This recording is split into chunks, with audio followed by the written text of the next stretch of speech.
So, psychedelic spellcasting. Historically speaking, psychedelic spellcasting is a very difficult term to define for a number of reasons. First, being the very term psychedelic itself. I have certainly been criticized for including such plants as cannabis, opium, and solanaceous plants like mandrake, belladonna, and henbane in the psychedelic category, and holy shit, I have paid the price for that on social media. So, chances are many of us have our own definition of psychedelic, and it's possible that some of those definitions overlap and possible that some of them do not. However, in my years studying this topic, I've determined two broad categories from which individuals tend to build their definition. Some folks begin with the plants and mushrooms themselves, so either a plant or a mushroom is psychedelic, or it isn't. For these folks, psychedelic substances are those that affect the mind through interacting with serotonergic receptors, specifically the 5-HT1. And don't worry, I don't know anything about chemistry, so that's the end of the chemistry part of this talk. Now, others begin with the kind of experience one can have with these plants and mushrooms. So the experience is either psychedelic or it isn't. I count myself in that group, and as I said, I've paid the price for that. Now, as riveting as a speech about definitions can be, I don't want to spend too much time on this, but I feel a brief hypothetical along with a few historical examples will clarify where I'm coming from. Let's imagine for a moment some alt-right loser sitting in his mom's basement, high on LSD, acting like an asshole on Facebook. You don't actually have to imagine it too hard. These people exist by the thousands. Is that psychedelic? After all, LSD is involved, the 5-HT receptor is engaged, so shouldn't we label trolling people and calling them libtards psychedelic, right? On the other paw, if it is psychedelic, well, why is it psychedelic? Simply because LSD is involved and it's interacting with certain parts of the brain? Is that enough to call something psychedelic? Or what about one of my many witchy, weird, tree-hugging friends like Morgan, as just an example, who I know enjoys smoking a bowl in silent prayer, and then she paints this exquisite visionary art or writes a beautiful visionary poem. They'll be influenced by her cannabis visions. Is that psychedelic? Even though cannabis doesn't interact with the 5-HT receptor. Now, a critic might consider my friend Morgan's experience to be psychotropic. It's interesting, but not psychedelic. I would say the opposite. I'd say Morgan's experience is psychedelic and the alt-right loser's experience is, whatever, psychotropic. I base my opinion on the nature of the experience itself and on numerous documented sources in history in which cannabis and solanaceous plants were written about in terms that we today would call psychedelic. So, for example, when the 15th century Italian physician Giambattista della Porta spoke of substances that could, and I quote, produce strange visions, both pleasant and horrible, close quote, was he talking about peyote? Well, no, there's no peyote in Italy, and I lived in Italy and I checked, so don't waste your time, you're not going to find any peyote in Italy. Was he talking about ergot? I mean, after all, people did use ergot throughout the centuries for visionary purposes. Well, no, he was actually talking about the solanaceous plant datura. Datura produces strange visions, both pleasant and horrible. I find it interesting that you could take the word datura out and replace it with, let's say, LSD. And to say LSD, right? Anybody here ever try LSD? Does it produce strange visions, both pleasant and horrible? Right? So the substance itself is almost interchangeable. It's secondary compared to the experience itself. Or just read one of the long, spectacular odes to such profound visionary states as found in the writings of Fitzhugh Ludlow. When Ludlow spoke of, and I quote, comprehending what might be the state of existence of elementary beings, of angels, of souls separated from the body, what was he talking about? Mushrooms? Mescaline? No, he was talking about cannabis. And yet again, you can replace cannabis with ayahuasca or mescaline or LSD or mushrooms, and the sentiment remains the same. Or you could try this at home yourself. Just take 3 to 5 grams of good hash, and you tell me that that's not a psychedelic experience. I've done it, and it is. So for me, while a plant like cannabis or opium might be psychoactive by itself, with the proper set and setting and some magical techniques, I believe they can become psychedelic. And I'll happily unpack that more during the Q&A if anyone's interested. I open with this preamble because I'd like to focus on the Western European spellcasting traditions, which mostly relied on solanaceous plants like henbane and belladonna and other things like opium. Now, that's not to say people weren't also using mushrooms, both psilocybe and the Amanita muscaria, this one, and also on angel's hats, and also ergot, the precursor for LSD, because they absolutely were, and we have good evidence for that.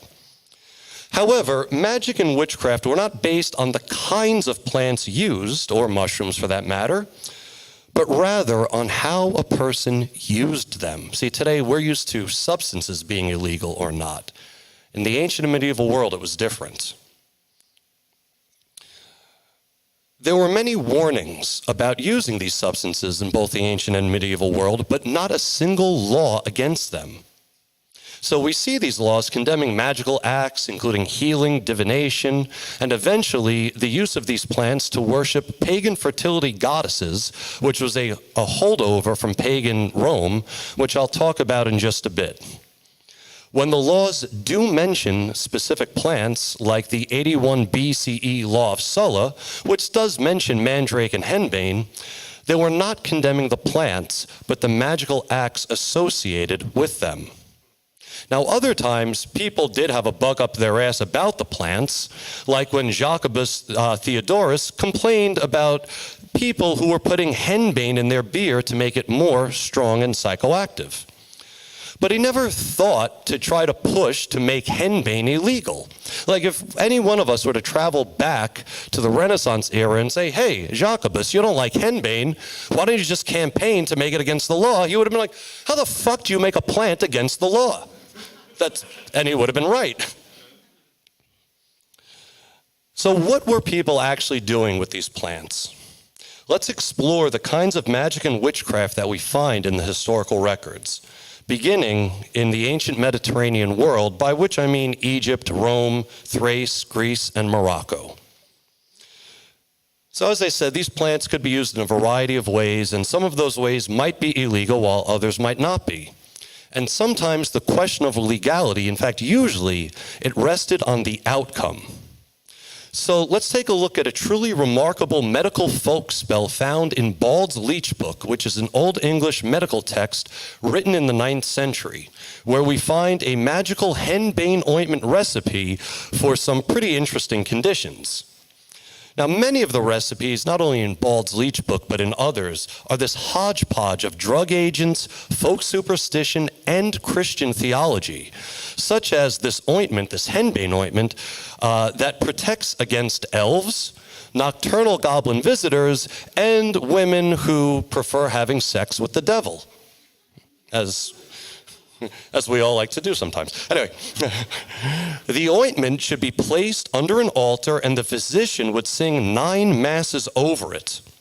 The patient would then be fumigated with incense as the healer makes sign of the cross over them.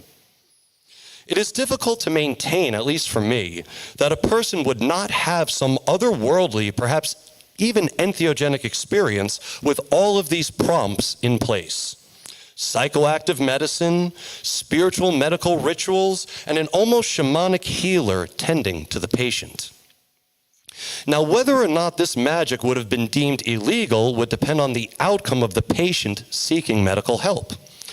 So if the henbane used in this medical spell eased the patient's suffering by throwing her into a euphoric dream state to sleep off her ailment, well, that was fine.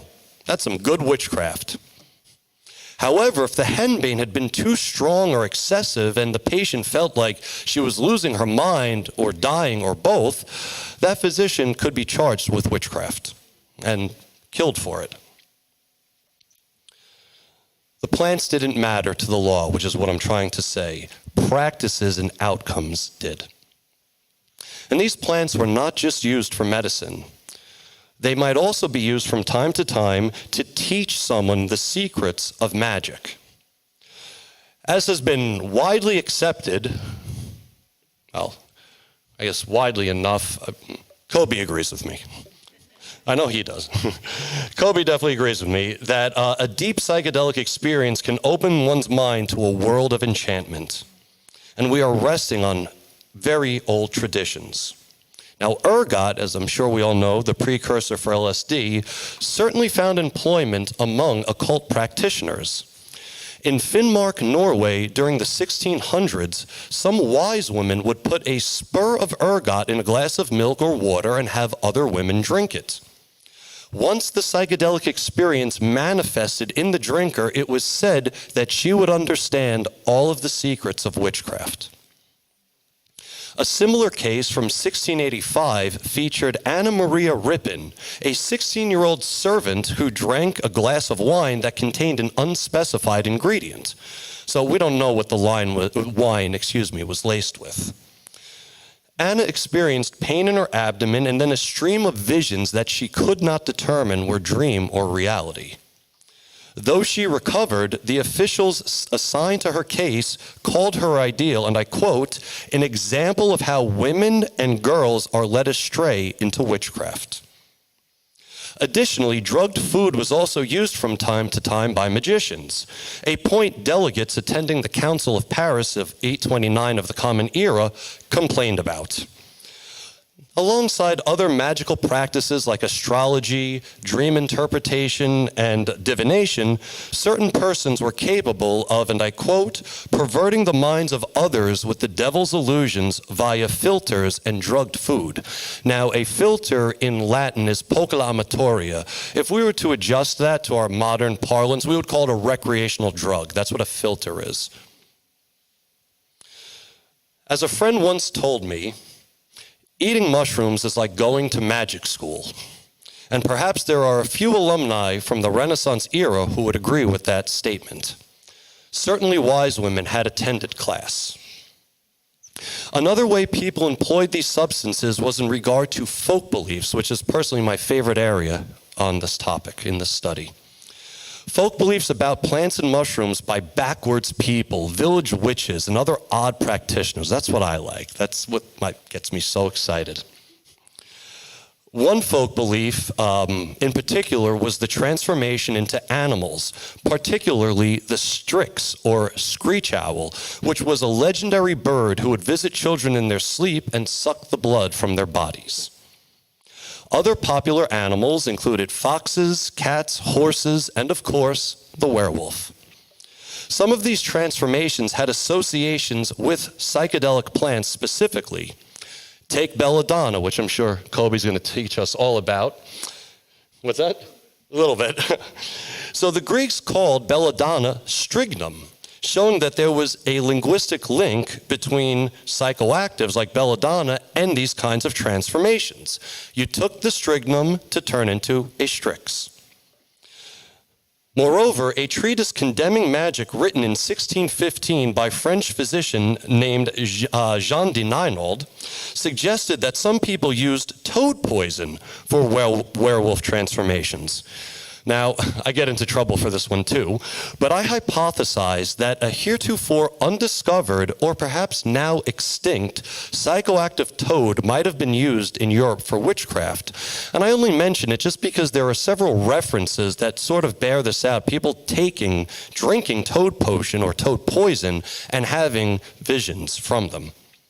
But I should say that is pure speculation on my part, and it's intriguing. It is also incomplete.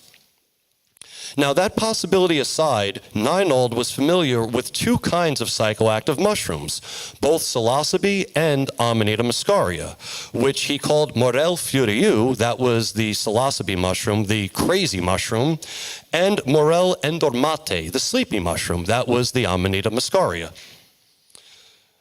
Nienold said that magicians and witches would use them to, and I quote, cause various figures and representations on the senses and show the shadows of the underworld.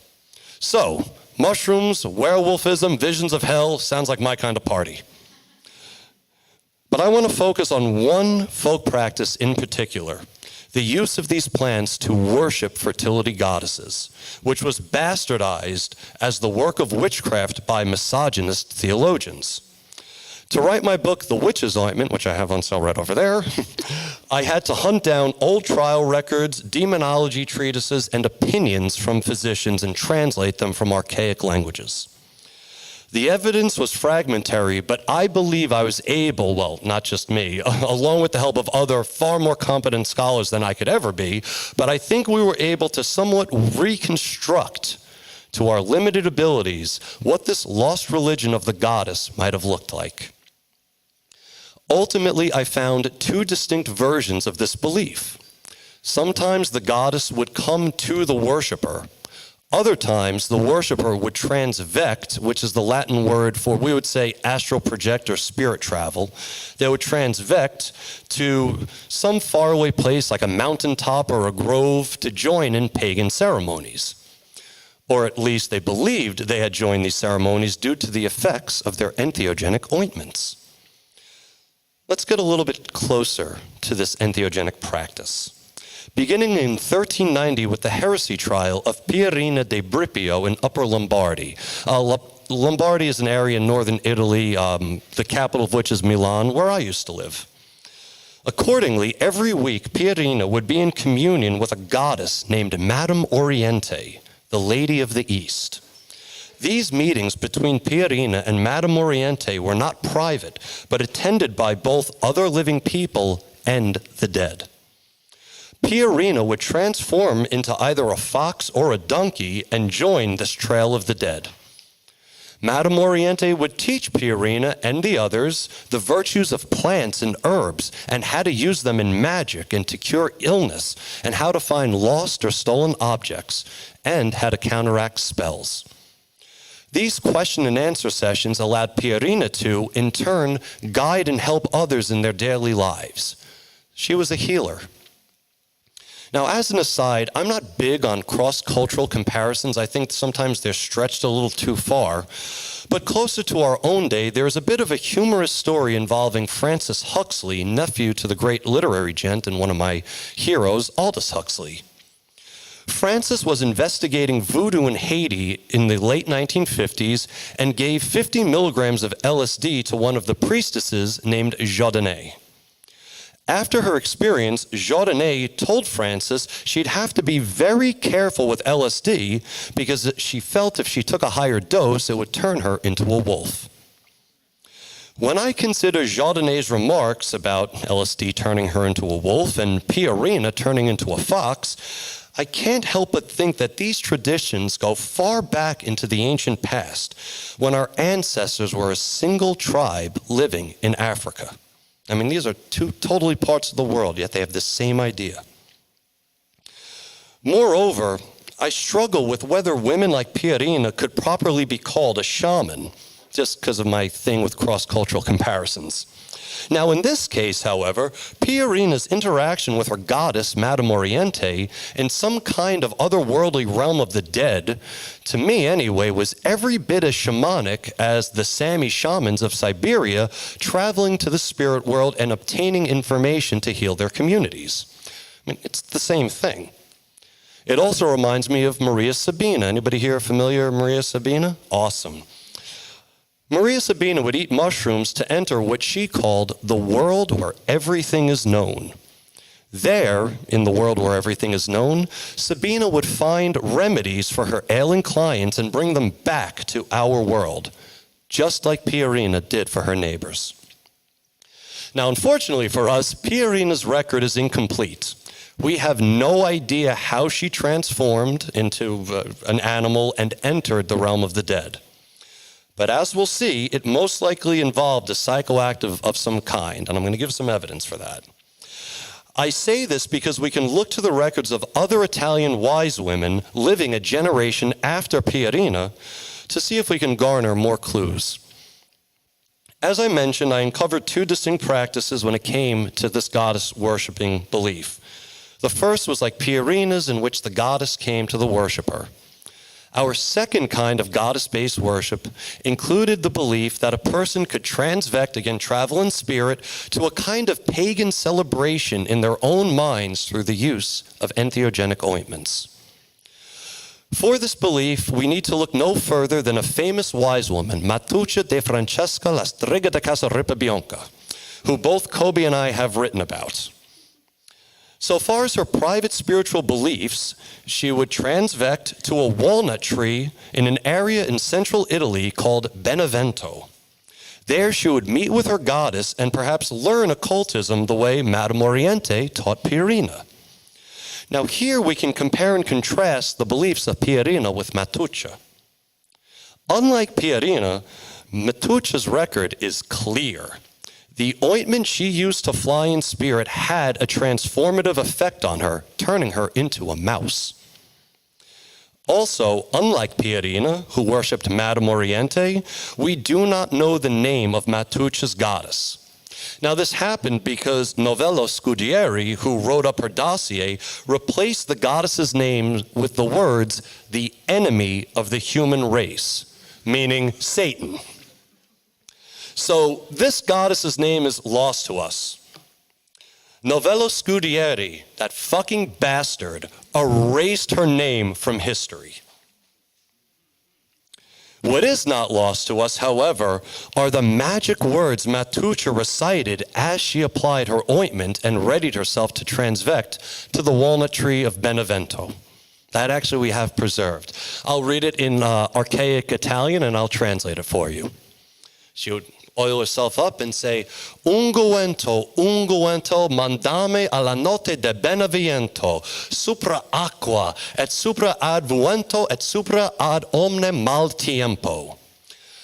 Ointment, ointment, bring me to the celebrations of Benevento, over water, over wind, over all bad weather. That is a real psychedelic incantation from a real psychedelic witch in history. You see, Scudieri may have erased the goddess from history, but he did not erase the goddess from my heart and soul. Which brings us to the last part of my talk, contemporary practices. Keeping with tradition, I use the same entheogens as my precursors used. Cannabis, mushrooms, henbane, mandrake, LSD, much safer. So as for my own practices, I hit a wall in my late teens. Now, my age is about to show, but anybody here remember AOL chat rooms? Okay. I would frequent the witch chat rooms and ask about mushrooms and cannabis and stuff, and I was immediately shunned. Witches don't use drugs, they said over and over and over again. Now, not to sound too petty, but after 20 years of research, I can say with a fair degree of certainty and some mild satisfaction that they had no idea what they were talking about. As I hope I demonstrated in this talk, these kinds of experiences appear all over the historical map. In those days, the late 90s and early aughts, no one spoke yet of a psychedelic renaissance. No one spoke of integration or self-care or intention, and you certainly weren't perfect just how you were. I had to learn about integration and self-care and intention through trial and error, and I'm actually glad that younger generations have access to things that anybody over the age of 35 did not have access to. Now, like Coby, who outlines his magical system in the Poison Path Herbal, I have my own magical system that I'll be outlining in a forthcoming book I have. It is a mixture of medieval goddess-based religion, Neoplaton cosmology, often called Gnosticism, ancient Greek religion, I'm Greek, and alchemy.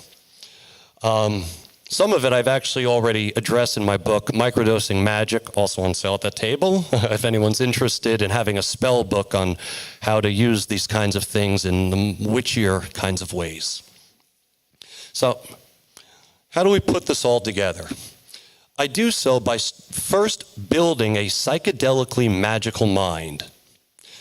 To build a psychedelically magical mind, I include two techniques that, considering this motley group of rabble I have before me, I'm sure you're all familiar with. They are the classic meditation and visualization. But there's a certain process and way how I do it. Mushrooms tend to start kicking in for most people about 20 to 30 minutes after ingesting them, which is roughly the same amount of time it takes to enter a meditative state, a deep meditative state, even for experienced meditators. And so I eat my mushrooms and I meditate for that first half hour. Then as the mushrooms and I merge, I switch to visualization. These post-meditative visualizing moments are most magically powerful due to the amount of effort it takes to control the visions once the mind starts firing from the mushrooms. For just as I have quieted my mind, the mushrooms are pushing back against that steadiness, forcing me to focus even harder. So, hocus pocus. It's quite the exercise. It's like adding extra weights to a barbell. But I have found it to be a worthwhile pursuit. For it is here, visualizing with a quieted mind against the push and pull of the mushroom, that we harness the fungus's magic, energy, and wisdom. It is here where we begin unraveling the mysteries of the human mind. It is here where we meet the basics of psychedelic spellcasting. With this technique in mind, we can explore the deeper parts of my goddess-based earth magic system, which includes three major goddesses, Gaia, Hecate, and Kirki. I prefer the ancient pronunciations. It also includes minor goddesses like Hera and inspirational entities like the Muses and several minor gods like Dionysus and Apollo. I'm going to forego the minor gods now because time and topic are limited and focus on what the major goddesses represent for me. First, we have Gaia, utero omnis conscientia, the womb of all consciousness, the goddess of life, the light self, and intention. Our ability to be alive and comprehend anything, I call Gaia. Hecate, our second, the Dea Lamiarum, the goddess of witches and witchcraft, but also crossroads and the guiding light of evolution. The triform goddess, each of her heads seeing past, present, and future simultaneously. Third, Kirki, Dea Alchemica, the goddess of alchemy, the shadow self, goddess of change, growth, and decay. So we have intention with Gaia, guidance with Hecate, and growth with Kirki. Guided intention leading to growth. And while all of these goddesses hold power over all entheogens in plants and mushrooms, each does have a special variety. Kirki is associated with the solanaceous plants, the Amanita muscaria mushroom, and cannabis. Hecate is associated with both kinds of mushrooms, psilocybe and amanita. And Gaia is associated with cannabis, psilocybe mushrooms, Amanita muscaria, and ayahuasca. To fully unpack this, let's look at how this philosophy fits both into macrocosms, and microcosms, beginning with the macrocosm. Let's consider the Big Bang. As for the explosion itself, we might call that God or source or any number of names that people choose. Now, within that explosion, a chemical soup stirred like a cauldron, creating consciousness, then life itself, Gaia. As the light from the explosion symbolized by Hecate's torches, took over the darkness, it turned the cold, dead space into beatific cosmos, Kirki, representing the alchemy that created the celestial realm. Gaia is the life and conscious-giving force. Kirki was the essence of that change as darkness turned into light. Hecate guided the light. That is our macrocosm. We can apply these same goddesses and principles when cooking ayahuasca to see the microcosm, brought down from the starry heavens above to your kitchen stove. Gaia is the plant intelligence in the chacruna leaf itself. Kirki is the transformative process that turns leaf and bark into entheogen, the intelligence released through the alchemical cooking process, and Ikate is the flame that guides the process. Additionally, since you have to cook ayahuasca 3 times over, that also represents the triform goddess. If Kirki did not exist to honor the transformation of leaf and vine into ayahuasca, then even the best guidance from Ikate would not lead to a satisfactory destination. If Ikate did not exist, then who knows what kind of transformative process would come of the alchemy itself. And if Gaia didn't exist, there would be no intelligence found in the chacruna leaf at all. Also, you wouldn't be here to hear me speak because none of us would exist. Each of these goddesses has a specific ritual that I employ under the impress of their sacred symbols. Again, I'll be outlining all of this in a book. The pentagram of Gaia, the square of Kirki, and the triangle of Ikate. The one constant among all these kinds of rituals is that meditation to visualization technique that I mentioned earlier. And that all 3 of these goddesses require a dose symbol cycle graph. Now, I developed the concept of a magical dose cycle out of the more common microdose cycle, and again, I lay all of this out in Microdosing Magic. A dose cycle is exactly what it sounds like, a regimen for taking a psychedelic, usually LSD or mushrooms, for medical purposes. James Fadiman, who's one of the top researchers in microdosing, recommends 1 day on, 2 days off. So you would eat your mushrooms on Monday, abstain Tuesday and Wednesday, eat your mushrooms on Thursday, abstain Saturday, Sunday, so on and so forth. Others, like Paul Stamets, the great Paul Stamets, we're all familiar, awesome. Paul Stamets recommends eating mushrooms Monday through Friday, abstaining Saturday and Sunday. Now, these are both perfectly excellent ways to go about following a dose schedule.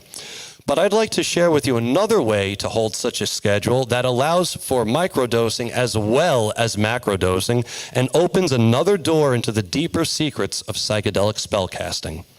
So to make a dose symbol cycle graph, you first draw a box like this one here, add 6 horizontal lines to represent the days of the week, and as many vertical lines as needed for whatever spell you wish to cast. Now we add the sacred geometric symbol of the goddess in question. Because time is limited, I will give you a brief idea of what this kind of ritual looks like, and in this case, we'll be working with Gaia, so the pentagram.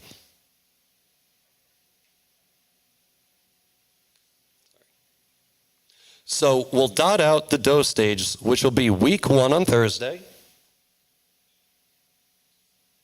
Week 2 will be Tuesday and Saturday. We're going to skip week 3, and then week 4, we're going to do Tuesday and Saturday again. Here is our magic dose cycle for Gaia. The ritual of Gaia involves mushrooms or ayahuasca and working on the upper conditions of the self, those being acceptance, forgiveness, temperance, honesty, and creativity, each represented by one of these points. So the first one would be acceptance, second one forgiveness, so on and so forth. For each of these days, I'll call out to Gaia through my prayer, which goes like this. O Gaia, I have come to bask in you. I come in perfect love and perfect trust that these mushrooms will connect us. I come seeking your sacred songs. I come to accept myself so I may accept others. I will take your visions and lessons as they come to me, for I am a servant of your mysteries. It is at this point I'll eat my mushrooms and do my meditation visualization technique. I should also say that line where I said I come to accept myself so I may accept others, I just say that on the first day. So the second day would be I come to forgive myself so I may forgive others, and just so on and so forth. So roughly 45 minutes or so after I've eaten the mushrooms and I'm all meditated and visualized out, I begin to absorb the beauty, truth, and wisdom of this deeply interstellar experience. I sit in communion with my goddess, just like Pierina and Matucha. So I'm just about out of time here, so I would like to finish my thoughts by saying a few things. Salute. I have no idea what exists beyond material realities. I don't. But the closest I have ever come to knowing that other dimensions, entities, and divinities exist has come through my psychedelic spellcasting practices. If these practices go no deeper than psychology, and I'm really just fooling myself into believing things I want to believe, I don't care. My life is still the better for it. As humans, we evolved, like it or not, to seek out these kinds of experiences. So whether I'm tapping into some great force in the universe or deluding myself with my own wants and desires, I really don't know. But I do know that having these practices has had an extraordinary and positive impact in my life, and I wouldn't have it any other way. Thank you so much for listening.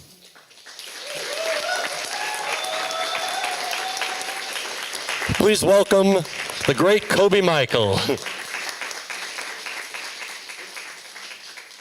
doing a 5-minute break. Oh, it's after you. Can I run to the restroom real quick? I didn't know that. Sure. Sorry. I'm not going to make it an hour. Y'all want to hear the funniest joke that I didn't make up? Two whales are sitting at a bar. And one whale says,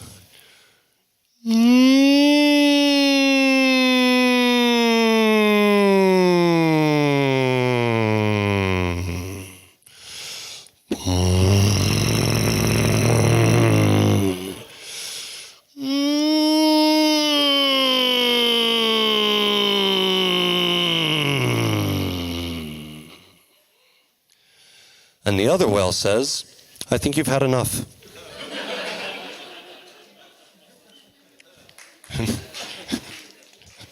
All right, Coby's still in the bathroom. Want to hear the funniest joke I did make up? I know a guy who said he could make an alligator out of poop. Personally, I think it's a crock of shit.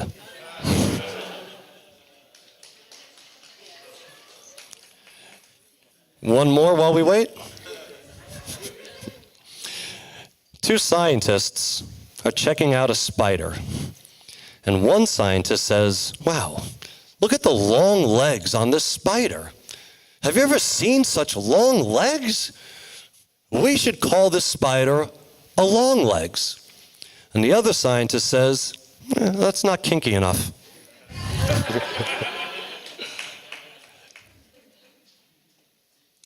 All right, he's still in there. I quit deli meats cold turkey. Coby, save me. There he is. My friends, Coby Michael.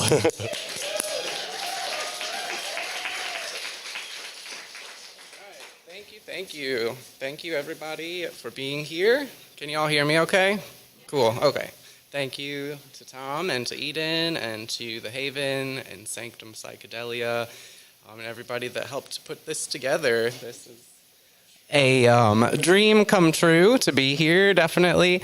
I found Tom's work in 2016, The Witches Ointment, and it's become one of my favorite books on the topic, one of the most comprehensive and in-depth on the history and background of these goddamned, godforsaken ointments that are so convoluted and have so much superstition and misogyny and Christian propaganda kind of overlaying them that we have to peel away. So thank you for doing all of that work for me. You are the expert historian, and I definitely appreciate that. But my name is Coby, and I run the Poisoner's Apothecary. I wrote a book called The Poison Path Herbal. So my specialty is poisonous and psychoactive plants, but a little bit more on the poisonous side. So baneful herbs, medicinal nightshades, and ritual entheogens. And through this talk, I will explain a little bit about what those are and why that is important and how it kind of weaves in and out with the psychedelic renaissance and psychedelic spirituality. I'm not a very loud talker, and I hate the sound of my voice, so we're just going to rip this Band-Aid off right now. So what is the poison path? It's a lot of different things. It's going to be different things to different people. For me, it is a type of occult toxicology. So looking at things that are poisonous, deadly, dangerous, detrimental to our health, and kind of taking a little bit of a closer look, getting a little bit closer to these things than what we're generally told is safe to do. And also kind of looking at the philosophical side of toxicology, different emotional toxins, spiritual toxins. We use poison and toxic to describe a lot of different things, from emotions to people to environments. So it's very much this intangible kind of an aura or energy that certain things have or certain things are given.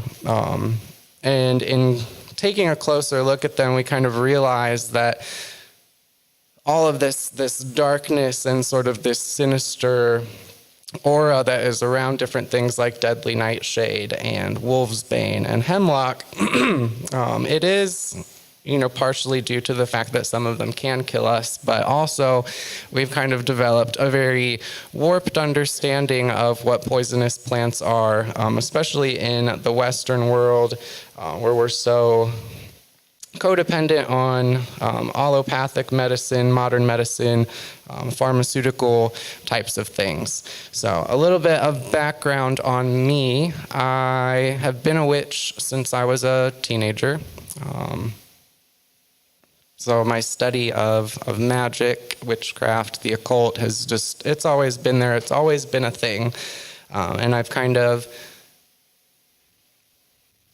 there have been times where I've delved really, really deep into it, and then I would get a little spooked and I'd kind of back off a little bit, and then I'd go right back in head first. So it's kind of been this fluctuating thing that has developed as I've developed, and I'm still on this path, still really learning about what the fuck all of this is, why I'm even here, why I'm even doing this and talking about all of this.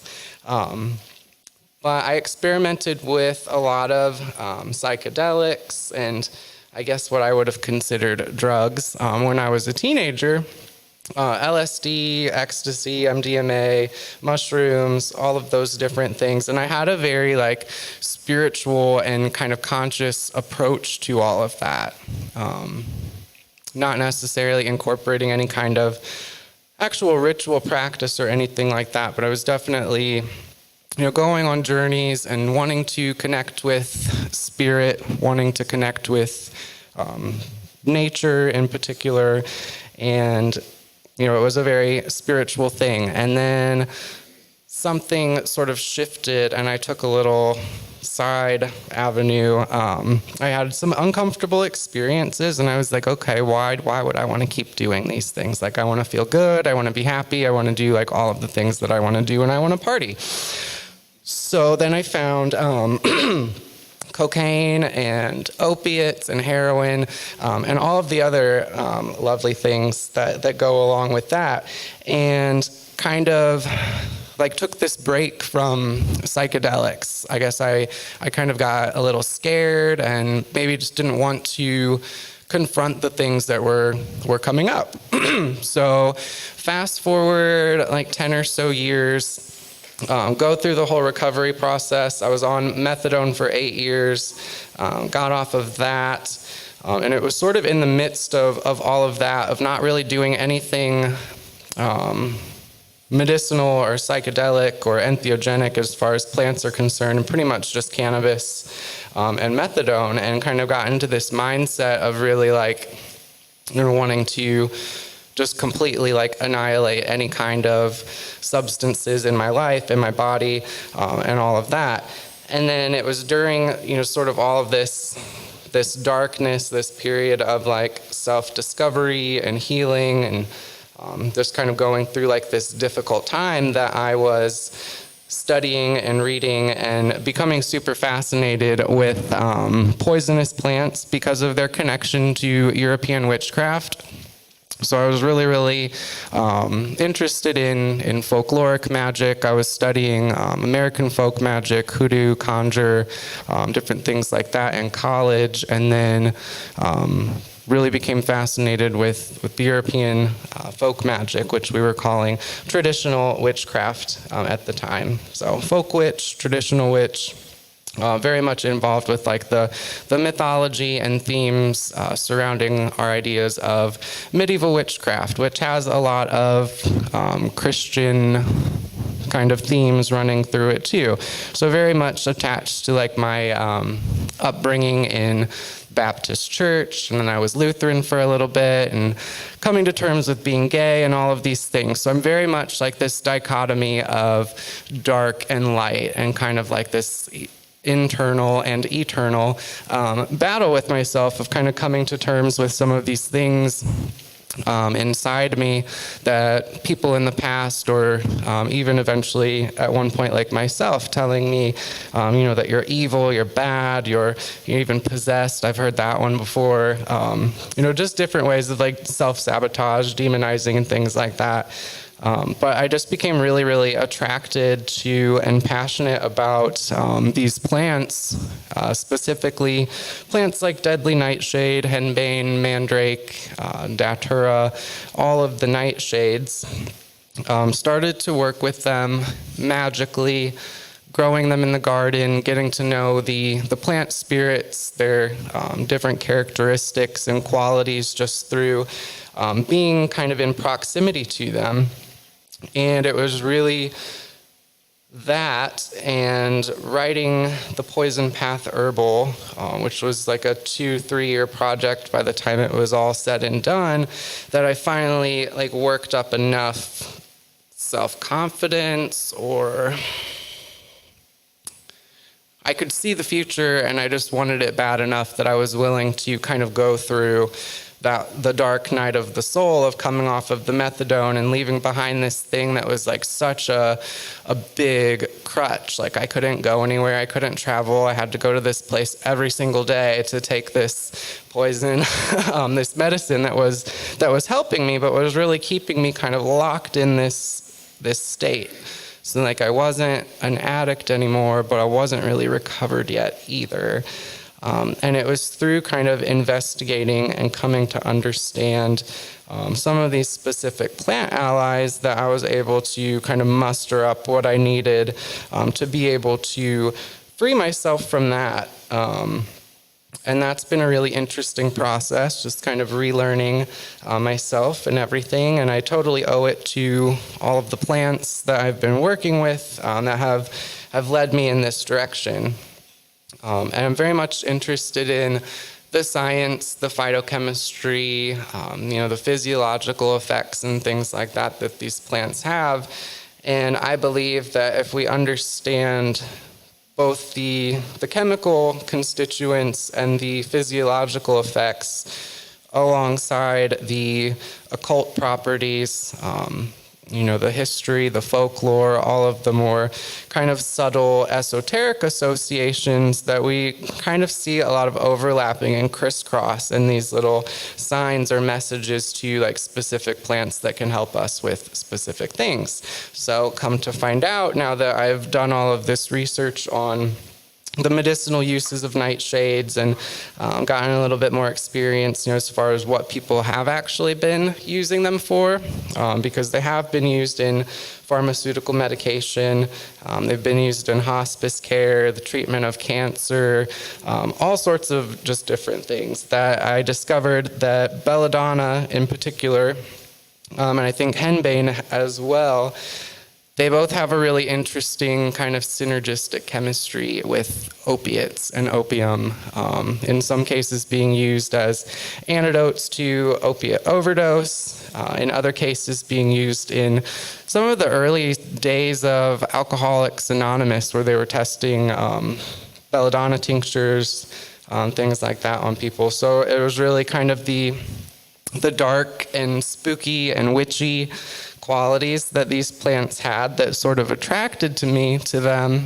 but it was like underneath all of that I think like the real medicine and the real message kind of came through and was waiting for me. And so I think that there's going to be like a lot of future work and future potential when it comes to the opiate epidemic and working with nightshades and mushrooms. So it's all about understanding our relationship to poison or toxic things. And again, these could be things in our life, things within ourselves. So not being afraid to kind of go to some of those darker places and really kind of don that as a mantle and just completely accept whatever that dark thing is and go completely to that opposite end of the spectrum to really fully immerse yourself in it. And then a lot of times you feel like, okay, I've done that. I went all the way over there. That wasn't for me. I've been all the way on the other end. So it's always somewhere kind of in the middle that we find ourselves. So it's seeking out the toxic, the invasive, the feared, and unwanted to gain deeper understanding through firsthand experience of these forces. So a big part of it is dispelling mycophobia and phytophobia, so just the general kind of fear that we have surrounding things that come from nature, things that aren't in a little plastic wrapper or a little tiny pill. And looking at where these primal fears come from. Because the reason that we fear these things, the reason that we don't want to connect with certain people, certain plant allies, certain spirits, like within that reason is where the kind of growth and wisdom really comes from. So like I mentioned, plants in the poison path are traditionally associated with witchcraft and the spirit world, and this is something that is seen historically and across all different cultures. So we often see these as plants of the devil or plant adversaries. So it's understanding their baneful, sinister, dark, and ominous plant associations, and knowing that all things are poison, and that also nothing is poison.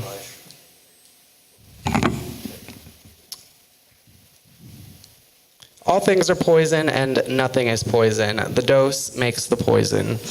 So it's really understanding that it's that human factor, the human experience that makes something dangerous to us. So it's not anything that is in the plants themselves. They don't necessarily have a malicious, harmful spirit that's out to get us, but it's all within our own kind of experience of them. So what is a baneful herb? A baneful herb or baneful plant is a plant that is harmful. We see this kind of through the development of Western herbalism with these plants that are given dark and diabolical associations. This really happened with the nightshades, particularly Deadly Nightshade, where it was Hildegard von Bingen, and I think, I'm going to say Gerard or Culpeper, one of the two. They basically told everybody that it was a terrible plant, it made people crazy, it caused all of this mental deterioration, and everybody should just rip it out of their garden and just eradicate it, essentially. So that's why there's not a lot of Deadly Nightshade that grows in the UK anymore. It was all ripped out.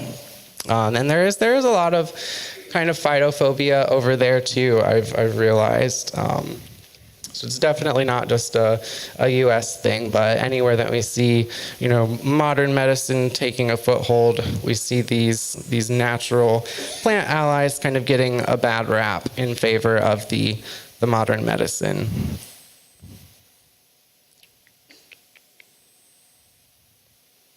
There is a lot of gatekeeping, even kind of in the herbalist community when it comes to plants like this.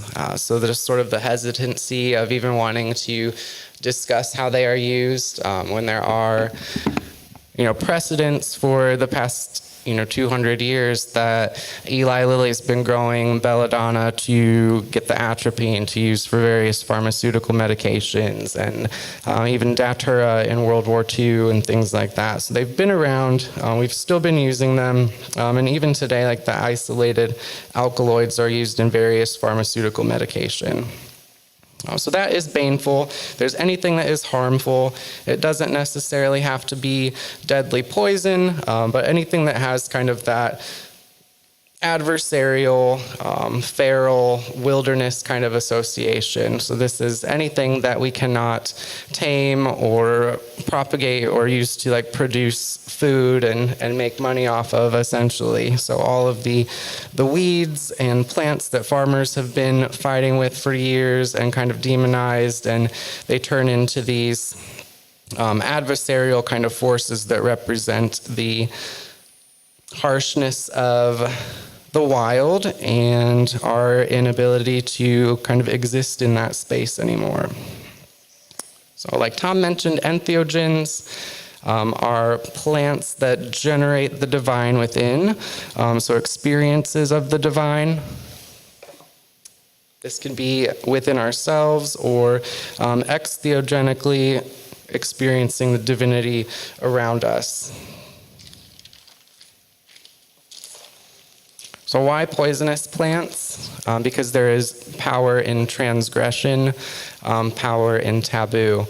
So poisonous plants have a lot of duality. On one hand, they are extremely medicinal. These have been some of our most popular and powerful medicines for hundreds and hundreds of years. And it's the very same alkaloids that make a plant poisonous and entheogenic or psychoactive that also make it medicinal. So it's all about dosage and application. But we've been taught to stay away from them. So it's through kind of crossing that threshold and kind of putting ourselves in harm's way, or being willing to kind of take that risk or do something that we're not necessarily comfortable with right away. And that's kind of a scary thing to do, especially if you're not super ballsy, or if you haven't experimented with a lot of other things. It's no different than somebody that is in high school or middle school and they've never smoked weed before, and it's something that they want to experience. They feel like it's going to make them cool or make them edgy or help them fit in. So there's this sort of element of desire surrounding it. But then there's also kind of this trepidatious, I might get in trouble, I might get arrested. There's all of these weird little fears kind of surrounding that. So we've all got to make our own kind of determination on whether we're willing to cross those or transgress those personal taboos or societal taboos. And working with poisonous plants is a very powerful way to do that, because they're in their very nature transgressive. We'll often see plants referred to as being plants of the devil's garden or under the domain of the devil. So we have the first one, obviously, devil's lettuce for cannabis, devil's cherry, which is deadly nightshade, crazy weed, which we could apply to a number of different ones, datura, cannabis, henbane.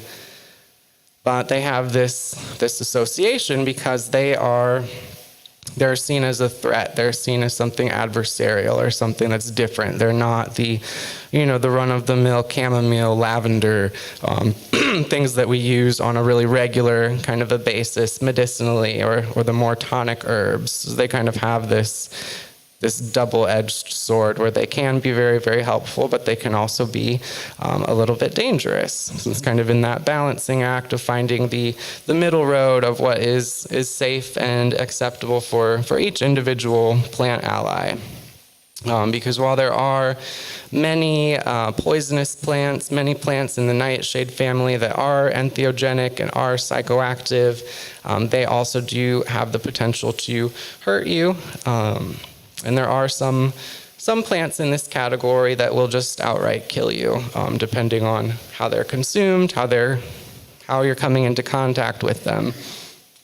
So it's sort of investigating and understanding all of those individual relationships. Poisonous plants help us to tap into things that we don't normally like to look at. A lot of these things kind of manifest from the various different ways that humans have used and abused different plant allies over the centuries. So they're very much connected to themes of death, sex, darkness, fear, addiction, murder, manipulation, all of those kind of sordid details. So very dramatic plants.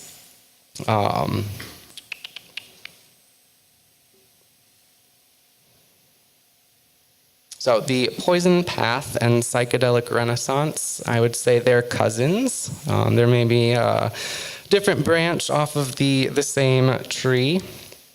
I would consider the poison path to be kind of a manifestation of the psychedelic renaissance. So as psychedelics are becoming more accepted in mainstream society, we start to see them becoming more accepted in the magical community as well. And like Tom mentioned earlier in the AOL chat rooms, it was very much witches don't do drugs. I've never done them.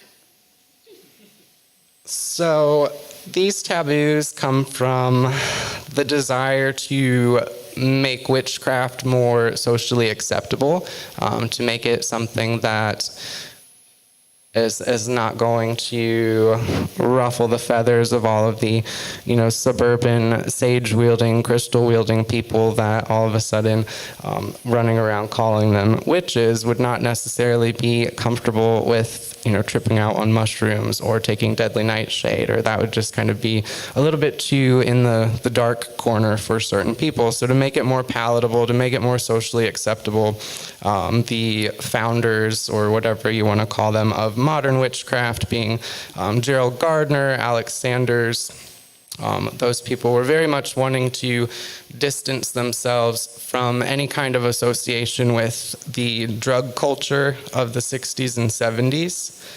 So the witchcraft revival is kind of happening more in the 1950s. By the time it was over in the United States and becoming more mainstream, or something that was more known about, this was also like the peak on like the war in drugs ramping up. So it was very much wanting to just distance, cut off anything like that. But on the other hand, not in the Wiccan camp, but over in more of the traditional folkloric witchcraft, we have Robert Cochrane, Roy Bowers, who is very much about psychedelic witchcraft. He was maybe one of the first, the only outspoken kind of modern witch that was working with different things like this. And that was actually what kind of indirectly resulted in his death. There's some different arguments on what actually killed him, but that it was deadly nightshade and some sleeping medications, some sort of pharmaceutical combination. But the point is that even in the magical community, which is supposed to be, super accepting and already kind of fringe, had these really strong taboos against any kind of psychedelic use. Which is interesting because we see it, throughout various indigenous cultures around the world, that, people have been working with psychedelic plants and fungi for spiritual purposes for hundreds and thousands of years. So as the psychedelic renaissance happens, I think that more and more magical practitioners are going to open up to the idea of kind of learning how to hone some of these different psychedelic modes of consciousness, or not even necessarily all psychedelic. We can get into more subtle entheogenic plants that we would consider stimulant or aphrodisiac, or even plants that enhance and initiate dreaming. So there's all different kinds of levels of consciousness, different levels of intensity and subtlety that you can get depending on the different plant allies that you are working with. And like Tom mentioned earlier, really it is the action, the ritual, all of the motions that you're going through that makes something entheogenic versus psychotropic or psychoactive. Beneficium. Beneficium is a word. It is also the title of a book. It means poison witchcraft. This is kind of the first book that really opened me up to the idea that people were actually working with plants like deadly nightshade and mandrake and wolfsbane in magical practice, and it wasn't something that was just like a code name or a name that they were throwing in there to make a recipe sound extra witchy or anything like that, but that there was actually, kind of an occult philosophy behind working with poisonous plants. Beneficium is very much a type of entheogenic magic, I would say. So if you read the Psychedelic Mystery Traditions, Tom did a really awesome job of taking kind of the broader category of entheogen, which is just any kind of plant or fungi that generates the divine within.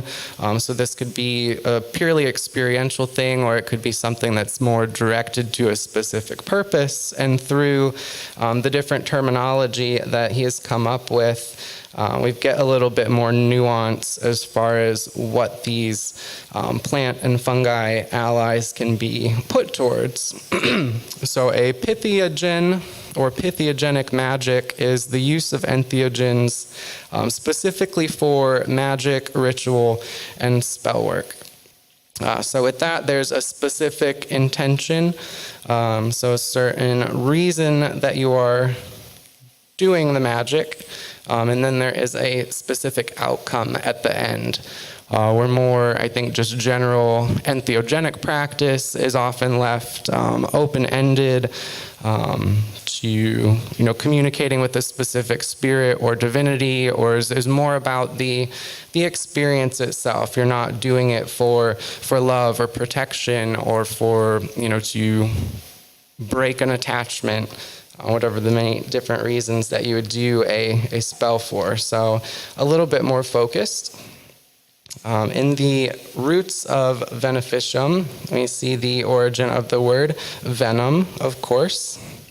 So we have any kind of malefic magic, so hexing, cursing, all of kind of the nasty, stereotypical witchcraft stuff that I know none of you here would ever do. But very much about overthrowing power. So there is that kind of rebellious and subversive element there, with the root of beneficium being venom. And then on the other side of it, it is also connected to Venus. So we've got the magica erotica, or ars aphrodisia, basically the use of various psychoactive plant allies for their aphrodisiac effects, for sex magic, for love magic, different things like that. So it's not all about the dark and scary and destruction of everything, but also kind of has that more sexy, sultry, kind of Venusian side wrapped up in it. So like I mentioned, the entheogenic state is a catalyst or a vehicle for magical energy. So it's almost like a really, really enhanced, souped up, state of ritual consciousness. So all of the energy, everything that you're experiencing, all of the effects are going to be enhanced through the use of the entheogen, and then also through the ritual action. So you would choose specific plants based on their magical correspondences, their chemical constituents, and then the specific effects that they have. So a really easy example of this For choosing plant allies to support intention would be if you were, for example, doing a love spell, taking some different aphrodisiac herbs beforehand to get yourself into that energy, into that sort of vibration of matching the frequency of what it is that you're trying to attract. Or maybe it is a specific spirit, kind of getting that energy on you, vibrating in the same way as what it is that you're trying to bring into the circle. And that can be achieved through all of the different levels of consciousness. So some of them are going to be things that are more stimulating, that get you moving around, so more ecstatic ritual, changing consciousness through movement, through raising the heart rate, through kind of physical exertion. That's one way to get into that state of consciousness. The other would be the opposite, more sedative, soporific, sleep-inducing plants that literally just put you to sleep. And this could be a sleep that is filled with different visionary dreams. It might be something that happens more on a subconscious level, where you're going on a journey, and it's something that kind of integrates over time afterwards as the time passes. So it's not always something that happens, right then and there in that setting, but has longer lasting effects that kind of spill over into as you're going through your day-to-day life, and that's where the integration comes in. So like I mentioned, the physiological effects support the occult virtues that the plants have. So the poisonous plants, the plants in the nightshade family, are very much connected to energies of death because of the fact that they can kill us. Just also being associated with spirits and graveyards and kind of the wilderness, which to pre-modern man would have been a very threatening and intimidating thing. The nightshade family is my area of interest. I think you could probably spend a lifetime studying the history and folklore and exploring all of the potential magical uses, because it's not really something that's been talked about in an open forum, online or in person or anywhere, from actually having magical practitioners kind of sharing more specific experiences when it comes to working with different plants like this. So it's really awesome that we're able to come together and share in this way, because even 50, 60 years ago, we'd probably be in jail. Yeah, we've been crispy critters. So I would like to add a category to the theogens that you've defined, and that is the chthonigen. The root word of that being chthonic, so of the earth, subterranean, associated with the underworld. So entheogens generate experiences of the divine. Chthonigens can also generate experiences of the divine, but they're typically more associated with the underworld, more associated with primal forces. So oftentimes these forces of chaos, these very, very big spirits or big energies, when we as humans put ourselves next to them, they can seem very, very intimidating, very dangerous, just because of the difference in how vast they are. So a lot of times it is these more primal forces surrounding death, sex, birth, all things like that take on some of these darker qualities, and these are represented by these different chthonic spirits, dark goddesses, forces of chaos, the serpent wisdom, so the energy within the earth. So it's my experience that psychedelics are I should say psychedelics. Certain psychedelics, like, say, LSD, mushrooms, ayahuasca, they seem to be more of an upward trajectory on the world tree.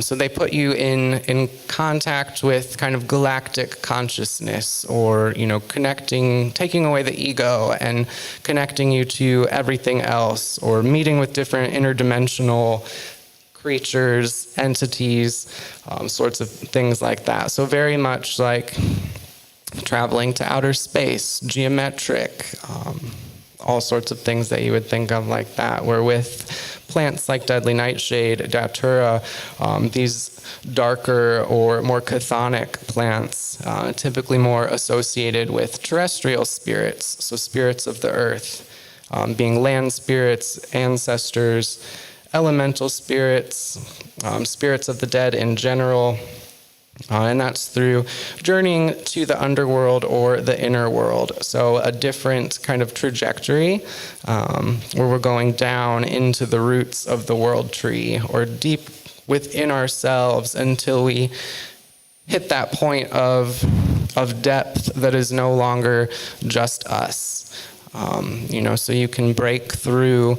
You can experience ego death in lots of different directions.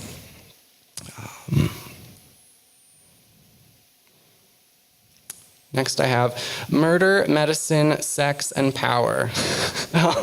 So these plants reflect our inner darkness so that we can face it. When I'm talking about these plants and describing them and trying to kind of convey like their characteristics and their spirits to people, like I just sound like this little goth kid that's just trying to be super spooky, and it's not like that. It can be, but it doesn't have to be. The darkness and the spookiness it's something that we kind of wrap these things in, even something that we wrap ourselves in. So we start to take all of these things that we're told, you're evil, you're a sinner, you're a slut, you're this, you're that, and kind of embrace them and wear them with pride, and they kind of become almost like a protective blanket that we wrap ourselves in. So in recognizing kind of this affinity to plants that also exhibit some of those other characteristics. For example, my main plant spirit ally that I work with is belladonna, or deadly nightshade. Which is very much, on one hand, sexual, seductive, femme fatale, very fiery and powerful, but then on the other end, very Saturnian, very associated with death and darkness and just like the deep depths of the soul. That is the one that I work with the most, and it's because it's the one that I feel like I have the most affinity to. So through kind of delving into some of those darker aspects of myself and really committing to some of these epithets that have been given to me by other people, I've been able to transform some of these things into a source of power, and to kind of realize, like, no, I'm not that. I never was that. And you almost have to go to that place to really realize like where you stand on the spectrum. So that's where all of the light and dark and everything comes in. And it's really kind of my own personal perception of all of that. Because what might be dark to somebody out there might be, something that I deal with on a daily basis. Or we all have different levels of depth and darkness and things like that. And working with plants like these is all about going to those depths so that we can retrieve insight, strength, healing. That is the main goal, the healing, the integration, the shadow work. I try kind of not to talk about shadow work too much, because I feel like that's almost like the first thing that people talk about when it's about poisonous plants, and there's so many different ideas of what that actually is, what is shadow work, what's not, that I just kind of avoid the topic altogether. So nightshades are I guess what we would consider psychedelic because they can cause hallucinations. They do alter consciousness. They do have that psychoactive component, but they are technically known as deliriants. So the experience, the effects, the energy, the entire thing is going to be slightly different with any member of the nightshade family, that it's going to be something like mushrooms or LSD would be. Deliriants they're fun. So where we have our visual experiences with psychedelics often being very, very colorful, very geometric, fractals, different things like that, and having this sense of connection and euphoria, very common characteristics of psychedelic experience, where the deliriants are a little bit in the opposite direction. With that, the hallucinations are not so much visual, but come through in shadow and in light and in changes in, if you're outside, like what's going on in the environment. Typically, doing these in the dark is going to be when they're the most kind of potent and effective. So super good for scrying, any kind of like abstract visualization in the dark that you're doing can be enhanced by working with nightshades. They also will generally have auditory hallucinations, which you can sometimes have with other psychedelics as well, but the hearing of voices or sensing of presences. So it's very much a feeling of being visited by something.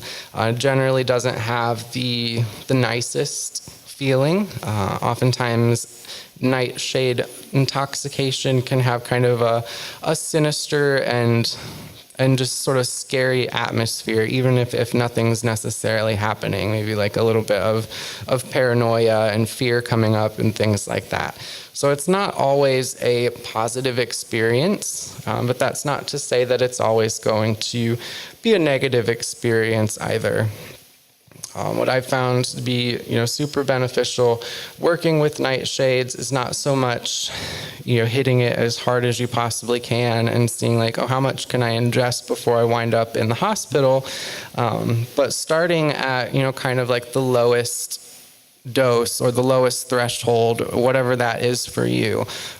For some people it might be working with a flower essence, which is going to be purely vibrational and energetic with no threat of poisoning whatsoever.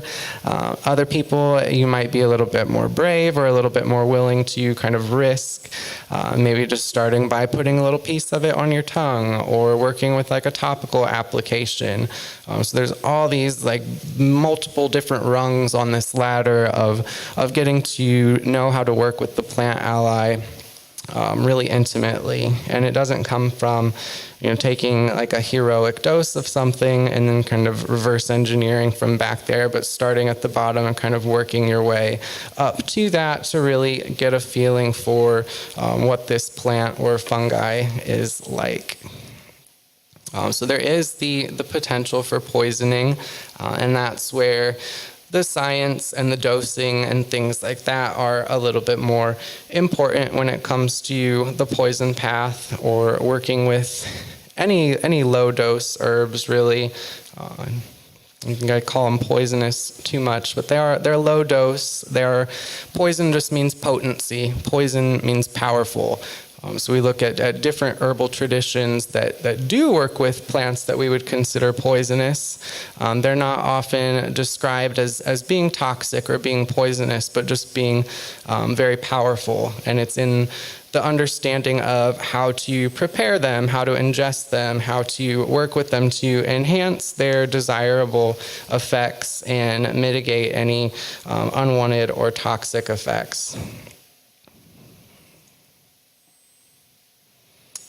The safest way to start working with plants in the nightshade family, I would say, would be topically. So this would be the use of flying ointments, other entheogenic ritual oils that would be applied to the skin. They can also be worked with like any other anointing oil. So try not to get too caught up in like the skin application thing, because these are also magical formulas as well, so they can be used in the same way that we would use any other anointing oil or magical tool. That is important to remember. The next would be oral ingestion, which is going to be very dose dependent. So not going around and just eating fresh leaves, or typically avoid making any kind of tea with plants in the nightshade family, just because the tropane alkaloids absorb much differently when they're extracted in water and when we ingest them and they go through our digestive tract and things like that. We can get into some really uncomfortable situations. It is relatively difficult to kill yourself completely with nightshades. Excuse me. So it is. It's just kind of through almost like exposure therapy, gradually like getting more and more comfortable with these different states that would make us uncomfortable. And smoking and incense. So this would be probably one of the more traditional ways. It's like henbane seeds makes really awesome incense. It's one of my favorite incenses to scry with. It's very much associated with necromancy, communicating with the dead, divination in general. So burning henbane seeds, also doing different smoking blends and things like that is a way to kind of slowly and doing just like a little bit at a time. When you're smoking, it's a little bit different than if you down like an entire cup of tea. It's going to take a little while for that to work its way through your system and absorb completely, and before you know it, like you're in a bad place that you can't get out of until it's over. But with smoking and inhalation, you're able to pretty much feel, within a few minutes, did this have any kind of an effect, or do I need to do a little bit more, or maybe that was too much, and then kind of stop. So you're not going to overdo it without kind of realizing it. The nightshades pair really well with other psychedelics as well. So things like psilocybin mushrooms, amanita, they have a really interesting kind of chemical synergy. So I'll sometimes do the mushrooms as kind of like the main plant ally, the main part of the experience or the ritual, and then having the henbane incense or a datura smoking blend, something like that, to kind of start out with at the beginning and invite that other plant spirit in, depending on the working that's being done. And they just really help to kind of open you up to all of these different energies, and enhance the effects of the other plants that you're working with. So they really seem to synergize well with other things. And while for me, a lot of the work has been kind of investigating them on an individual sort of a basis. So working with one specific plant for an extended period of time, there's a lot to be said for combining them.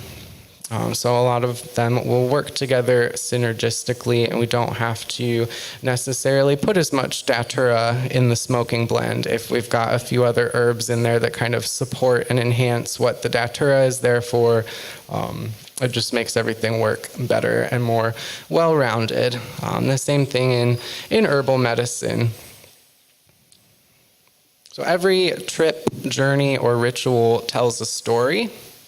Your ritual tools and actions become part of the story, and everything is amplified. So we've all heard the importance of set and setting and how that can influence the experience and either make it a positive or not so positive kind of thing. And the same thing is true when we start to work with these magically, even more so, because when we are performing ritual and spell work, we are in, sort of that microcosm that represents the entire rest of the universe. So everything that's happening on the little stage down here is happening on the bigger stage out there, and sending that message to the spirit world, to the universe. So we can enhance that, reverberating those different messages, those different energies through the psyche and out into the cosmos to really, really reinforce them and create actual change in our lives. You mentioned they can be used to invoke, channel specific spirits. This is one example that I will do with Datura, and it's, I guess, maybe not a specific spirit, but just kind of the trickster archetype, Datura being very much associated with tricksters. I will do a Datura pre-roll and actually smoke the pre-roll while you're doing the invocation to, in this case, the trickster spirit, calling those qualities, calling that entity in as you're consuming the plant ally that's associated with it. And through the opening and effects of the Datura and the entheogenic effects of the chemical constituents, you're actually physically able to feel that spirit start to move in you and move through you through the changed perception brought about by the plant ally.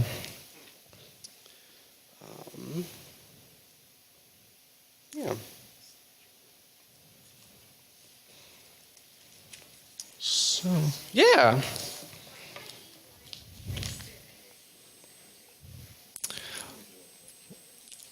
We are going to do the Q&A at the end, but that is a good question. The trickster energy, think of it as kind of the alchemy, the transformation, something that initiates that change of perspective, that flips everything upside down and makes everything different so that you can sort of reconceptualize. So a lot of times, we work with spirits that may be considered unwanted or negative. Working with spirits like Loki or, even Hecate might be considered dark by some people. Or even the folkloric devil, Christian devil. These all represent sort of different themes, different energies, that we can bring into our lives to learn, to grow. So it's not necessarily that we're trying to bring something bad into our lives, but that we're connecting with this thing that we don't understand to gain new understanding, different understanding. Yeah. So it is important to create a defined ritual space for the experience. This may be inside a magic circle. Depending on how it's cast, it can have its own effects on the ritual. Also putting in place protection from unwanted influences. So kind of the importance of getting your ritual space set up before consuming any plant medicine, doing the cleansings and setting the intention and things like that to really get everything energetically set the way that you want it to before you start calling in any other energies. Will there be an altar or focal points? So a lot of times when I do these ceremonies or journeys, there is some kind of a focal point. It's generally just an altar that has different things that represent the energies that you're working with, or different spirits or medicines that you're bringing in. And if you're doing a ceremony with another person, they may bring some of their own components to that. So that's the focal point, and that's really kind of the microcosm that everything will play out on. So generally have like tarot cards or other divinatory tools there that can be used throughout the duration. So just kind of getting everything set up and everything ready. You might be an artist, you might want to draw or do automatic writing or just journal during that. So kind of bringing in all of those different components, all of those ideas. That way you have things to do throughout the duration of the ritual. Because generally it's the getting everything ready, consuming the plant medicine, doing the beginning part of the ritual, and then by then everything's kind of kicking in, the journey started, and then it's sort of like, okay, well, what now? And that's really what kind of differentiates the psychedelic witchcraft part from just a general kind of entheogenic experience, is that you're still going through these very like specific predetermined ritual actions. And it's through kind of pushing through and continuing through your ritual actions, even though they may become increasingly difficult as things go on, or different emotions and things that come up that maybe you don't want to continue with it. The idea is to push through and finish that narrative, because at the end, that's when you get the thing that you're questing for. So it's kind of looking at like all of these journeys, all of these experiences as are like your quest. So you have the thing that you are seeking, what you want to gain out of it, and then your ritual is sort of the story that leads you to it. So having these different things in place to kind of work through as you're also, up here working through the journey itself. Of course, music, creating a playlist. So this would be, kind of determining at what point in the ritual, are you going to be raising energy and kind of working things up and really, really focusing towards that climax and kind of having the music and the energy that brings out, kind of matching that. And then at the end of it, kind of peaking back down and sort of a closing and integrating, regrounding, settling yourself back in. So music is a really good way to kind of incorporate and keep the narrative going. That way you don't get distracted or don't get off course. Journal entries, of course, is going to be a really important thing to keep around, because sometimes there will be things that come through that don't really have any context or make any sense right away, but they will later. So just kind of having something there to write down and record anything that comes through. And I still do this, just different, like abstract thoughts and connections and things that tend to pop up that you might not even apply to like what you're doing, but it'll be important somewhere else. So just pay attention to everything that's said, everything that comes through, because it's all really important. I generally like to do some kind of a reading or divination kind of at the beginning to start everything off. So I'll generally like lay out a few tarot cards and just leave those out the entire time, and just kind of like reflecting and meditating on their meanings. And generally, as the night goes on, as the experience continues, more kind of connections and associations to those cards come out. So just having all of these different like little cues around to sort of draw insight from is super helpful. And then you're not just like sitting there staring off into space. You're having a fun time. You're actually doing something.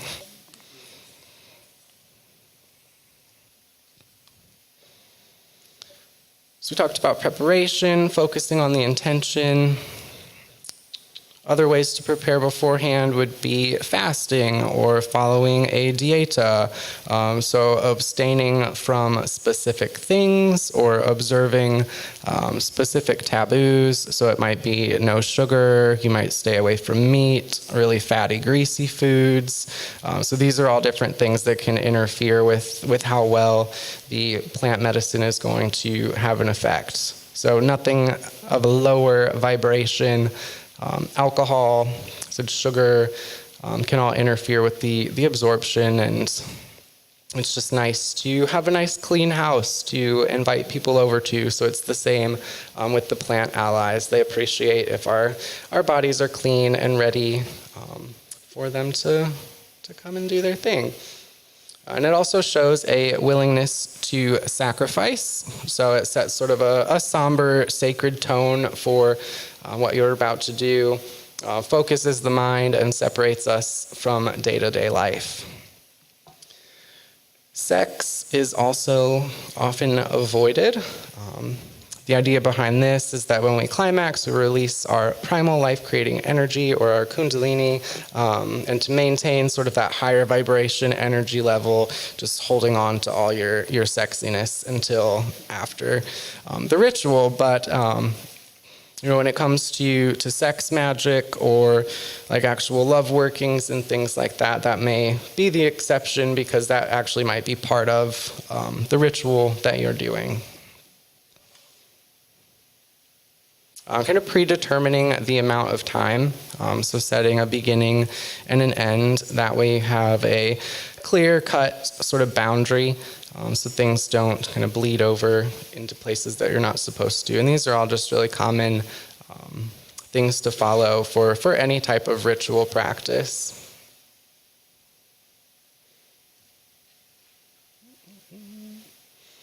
So ritual entheogens are not purely experiential. There are many reasons for utilizing the effects of these plants. We can use them to raise energy or enter into a specific type of consciousness to perform a ritual.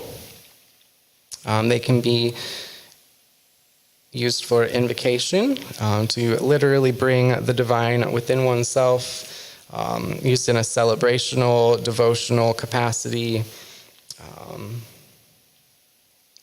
Just casting spells, kind of repeating myself. Does anybody have any questions, or I don't know how much time I have left? Perfect. I don't have any sense for how long I talked for. It could have been 20 minutes. It could have been an hour and a half. Well, I'm looking forward to everybody's questions. I'm sure there's a lot.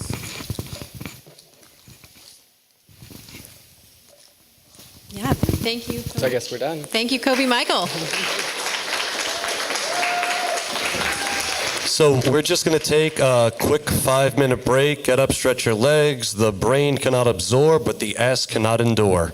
So we'll see you back in 5. We're happy to answer any questions you may have. And thank you again so much for coming. See you in 5 minutes. Okay, so we have an online audience as well, and they've been posing a few questions in the chat. So I thought we would start with a question from our online audience. Sure. Great. So Jurgis asks, I believe this question, let's see here, is for Coby. Sometimes ayahuasca includes some kind of datura in the mix. Do you have experience with that? That is true. There's a lot of different additives to ayahuasca brews depending on who is brewing it. I don't personally have a lot of experience with ayahuasca as far as personal use. It's not one that I've felt super called to work with. My sister, she's very much interested in Amazonian medicine, so she works a lot with ayahuasca, combo, San Pedro, things like that. My interest is more so in the nightshades, but no, so it's true, but I haven't.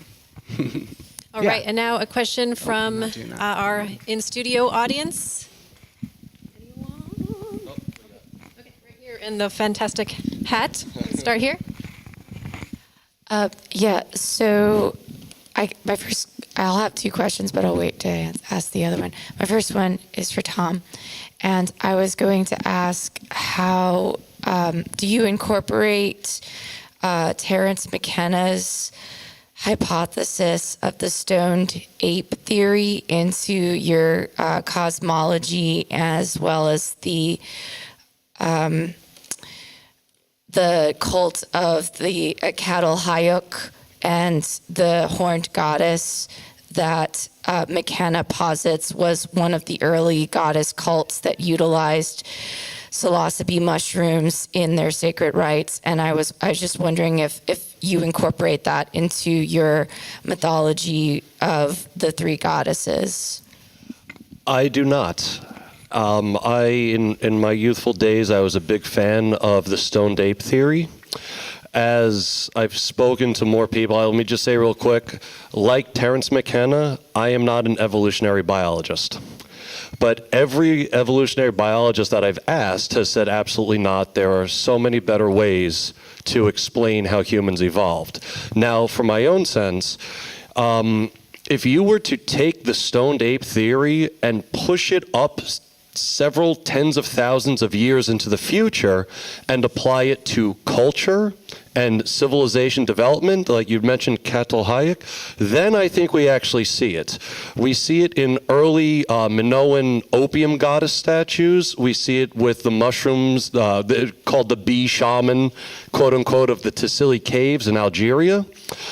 So that's there. We see it with certain myths, like in Egypt, the myth of Hathor, and how people you would drink mandrake beer to celebrate the Feast of Hathor. So the short of it is, I think you can see the influence of these medicines and substances in culture. I don't think the evidence is there for anything having to do with evolution. But again, I'm not an evolutionary biologist. Awesome question. Okay, and now we have a question from the online audience. Shannon asks, I think this is for Coby, which of the nightshade family do you find the most helpful for the connection with inherited emotional memory or ancestral spaces? You would think that henbane would be the answer because of like the necromantic associations, just being a very popular plant for working with the dead. But really, for me, datura seems to be the one that comes through when it really has to do with ancestral trauma or past life regression, anything that kind of relates to going back into the past. Datura is the one that I would normally go to for that. Also good for releasing things like fear, resentment, anger, some of those more aggressive sort of emotions that can get kind of caught up in that. Thank you. And I think our other witchy brother, Ben, had a question right here. Wait, is this working? Okay. I guess this is a question for either of you. But the question is that there's lots of examples in nature of not just humans but animals partaking in plant-based entheogens, like deer and amanita, etc. I think jaguars and ayahuasca even. Are there any animal-based examples that are known in either of your research for the nightshade family? Associations or animals like ingesting them? Animals ingesting entheogenic nightshades. Herbivores are pretty resistant to the effects of a lot of nightshades. You hear some stories of horses or cattle that will go crazy on datura, things like that. But generally, like rabbits, toads, things that are generally living in the garden, in the forest around them are usually a little bit more resistant. So it seems to be more so like domesticated livestock type animals that get fucked up on them. A colleague over in Italy named Giorgio Samarini wrote a book many years ago called Animals and Psychedelics. I have not read it, though. Yeah, but he's good, so there's probably some good stuff in there. Okay, question from the online audience from Kay Collins. Have you used... for anyone, either of you, have you used plant allies to enhance horsing, which means ritual possession? If so, which and how used? Was the question if we used, what was, I'm sorry, I Have you apologize. used plant allies to enhance ritual possession? If Oh, yeah. so, which and how have you used them? Like every single time. So one of the things that's a little, I shouldn't get into that. Yeah, I mean, especially with me when I'm working with kirki and working with solanaceous plants, mostly mandrake and henbane, I am inviting kirki into me in a way that with Ikate and Gaia, they stand apart from me. But so with that, I'd say yes, I do. And it's awesome. I do too. For me, it would be kind of more of an invocatory, divinatory sort of a purpose where, maybe we're not necessarily even invoking or summoning a specific spirit, but just sort of opening ourselves up to the channeling of any type of spirit that wants to present itself in relation to, the situation, or if we're reading for somebody else. So typically when it comes to spirit possession or invocation, the way that is most effective for me is through the smoking and inhalation. And this could be through incense as well, but I think that actually having it, rolled up in more of a joint type of a fashion, works a little bit better for me, but it's that kind of that inhalation, that bringing in as you're doing the invocations, and the exhalation as you're actually speaking, reverberating the words, so you're getting the movement of that plant energy and the spirit that you're calling, which creates this kind of a a two-way street to get everything I guess lubricated and ready. Because they do have, we always hear of nightshades as being Saturnian, and that being like very constricting and binding. But my experience has been that they're very openings. They open you to a lot of different energies. A little disclaimer on that: opening yourself up in that type of setting, and then incorporating the use of an entheogenic plant or fungi on top of that. You really want to have some very specific boundaries or protections put in place, because you're opening yourself up to all sorts of different things. Very sage advice. Another question from the in-person audience. All right.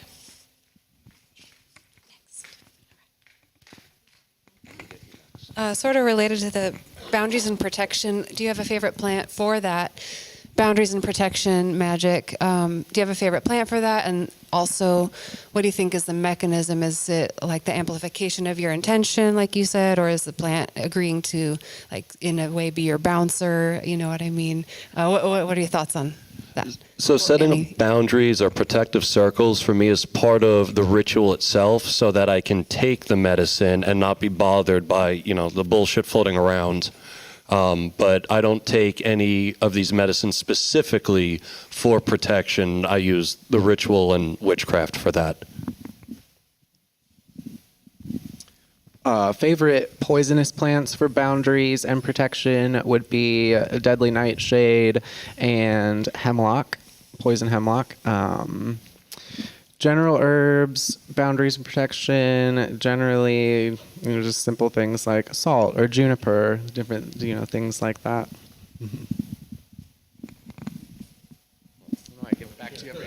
Okay, and another question from the online audience. Ergot and LSD were covered, but what about DMT and its uses/experiences that seem to be shared experiences by users? So some of the shared experiences people, have on DMT. Is the questioner referring to NN-DMT or 5-MeO-DMT? This was from Ashley online. I don't know if she can respond to that. I'm going to say it was probably... I'll go for both then. Okay. I would say with NN-DMT, like, ayahuasca, then, the last time...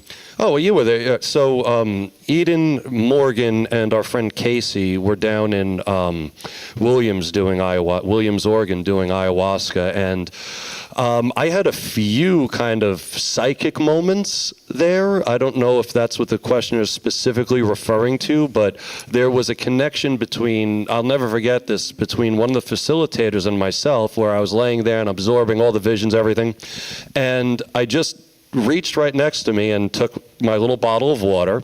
I didn't drink it.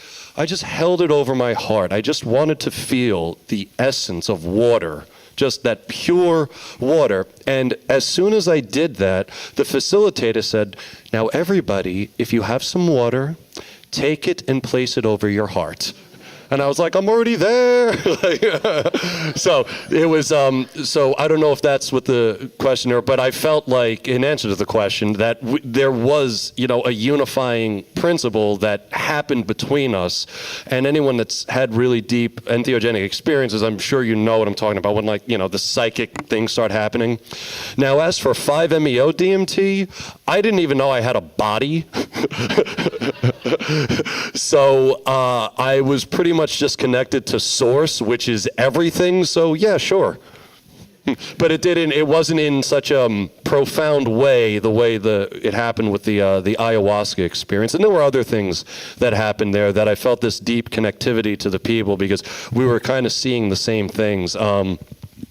There was that moment, again, I'm sorry to keep bringing you up, Morgan, but you, me, and that other young lady whose name I didn't know, we all just kind of started doing that snake dance around the altar, and we didn't discuss that or anything. We all just kind of got up at the same time and just did it.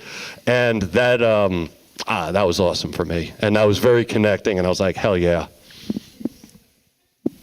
Almost like you're tapping into like the collective memory of like every way that every human has ever interacted with a plant, and all of the ritual ceremonial use, like the plants kind of retain that. So these things that seem to like come out of nowhere or be purely like intuitive, I think you're also kind of like tapping into this kind of connected stream of genetic memory, genetic spiritual memory that the plants carry with them too.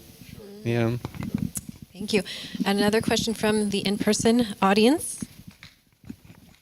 Are there dissociative plants, or is that more of a man-made kind of thing? And if there are dissociative plants, how would you use that in like a ritual setting? Disassociative. Yeah, I guess, K would be something like that, or disassociative. You could consider datura because it's so hypnotic and deliriant. There's often like an element of amnesia with that. If it was more controlled, if you could consider it that, but Yeah. I'm sorry, I had a bunch of, could you say that one more time? I'm sorry. Oh, yes, the dissociative. So I have, as you can see, I have this whole thing with how we define these things. And certain things like, henbane or datura, belladonna are sometimes considered dissociatives or deliriants. But during the 1950s, they called LSD the same thing. They called it a psychotomimetic, meaning to mimic madness. And they also spoke about with the LSD trials synesthesia, which is, when an overlapping of senses. Now, when I was reading some reports from medieval treatises, I found this reference to taking henbane and having that synthesia. Now, in Latin, they called it permistionis rationis, which we would say is a scrambling of the senses. That's what the direct word is. And that's what synesthesia is. It's a scrambling of the senses. So I think a lot of it has to do with how you go into these things. When I first inhaled henbane in 2005, it was a mixture of henbane, cannabis, and mandrake. It was absolutely disassociative. My ex-singer from an old band we were roommates. She found me in my room. I was naked and sweating and just in the corner going like this. It was awful. But now today, and I agree, Coby was talking about, you have to slowly introduce these things to your body. Now, all these years later, I can take a dose of henbane, which could be a disassociative, that would kill a person, but I'll have an entheogenic experience. If that answers your question at all. No, kind of, no, not really. Not really. I think if we consider like disassociation like being separate from the body or separate from like your ego, something like dissolving of boundaries, I would think any kind of real intense DMT experience would be that. The flying ointments are good for astral travel that can sometimes lead to an out-of-body experience.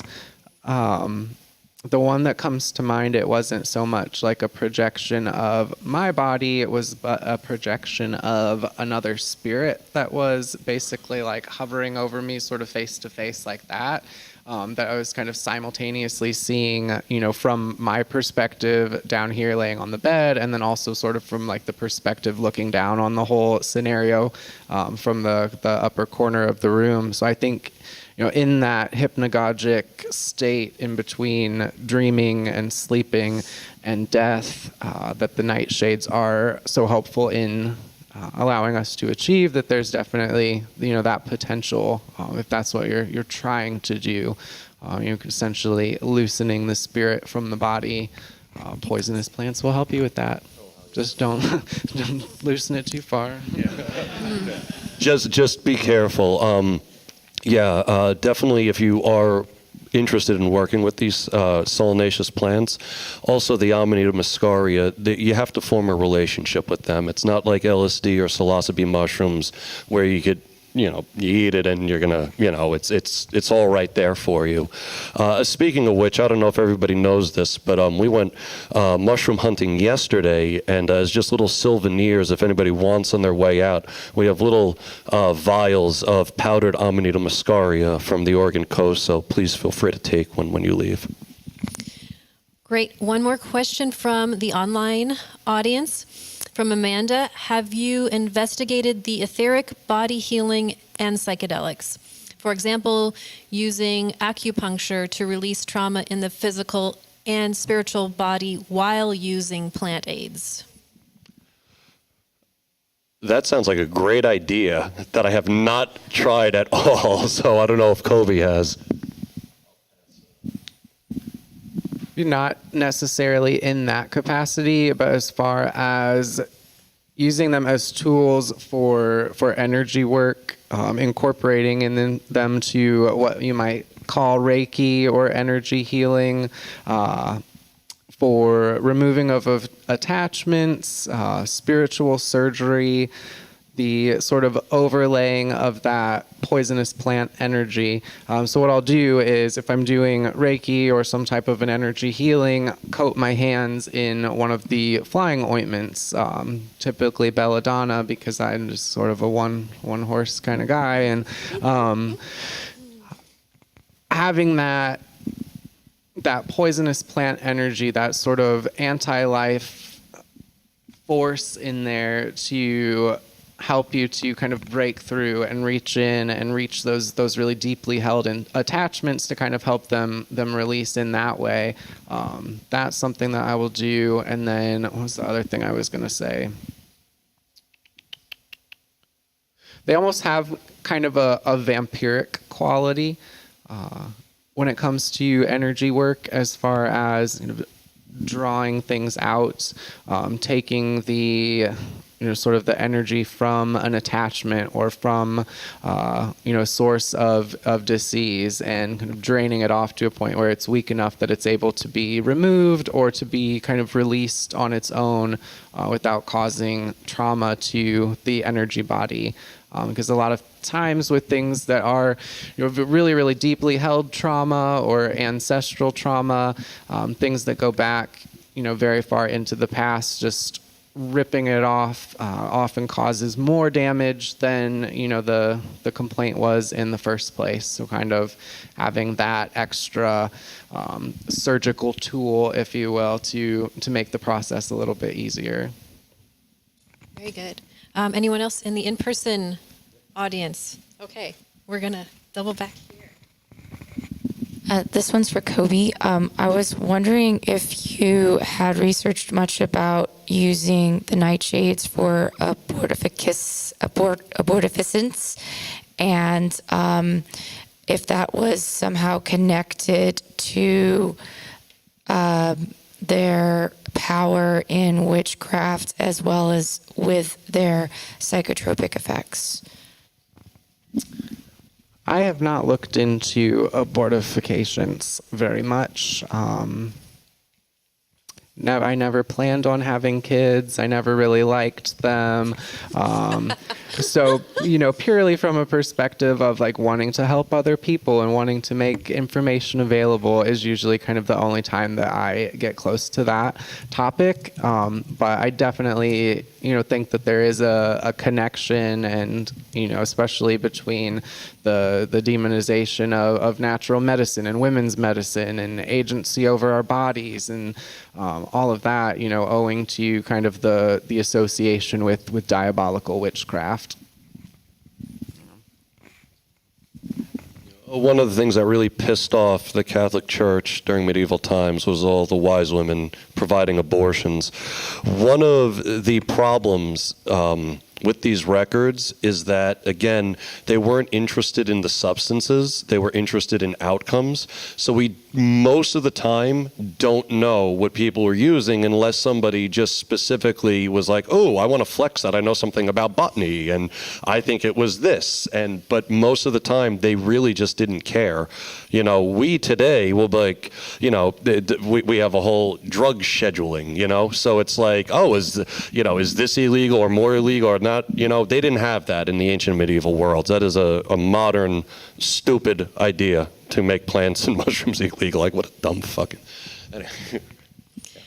Okay, from online audience, we have from Kate Collins, regarding spiritual possession, would hellebores also be effective, or are nightshades the primary choice? I haven't worked with hellebore at all, so I pass the mic to my colleague.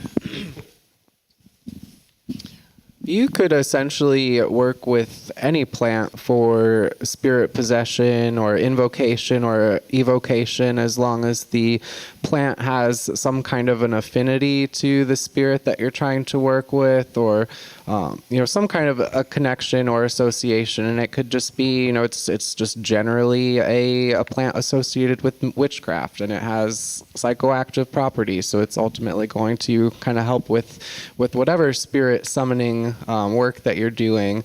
But as far as hellebore, I generally connect that to Lilith, Medusa, Algol, which is a more grimoiric association. It does have some vampiric qualities, so really good for transference magic, drawing things off, diminishing things. So if you were trying to connect with or summon a spirit that is associated with hellebore in some way, I don't see why not. That's one that I generally would not ingest, and it would be more a sympathetic magic sort of a thing.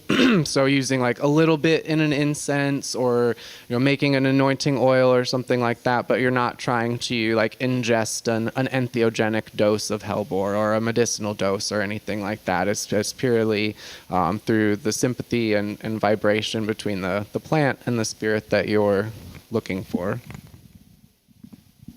Just want to say, you mentioned Medusa. Medusa's only showed up for me once with cannabis, actually, but I was already stoned, so she went home.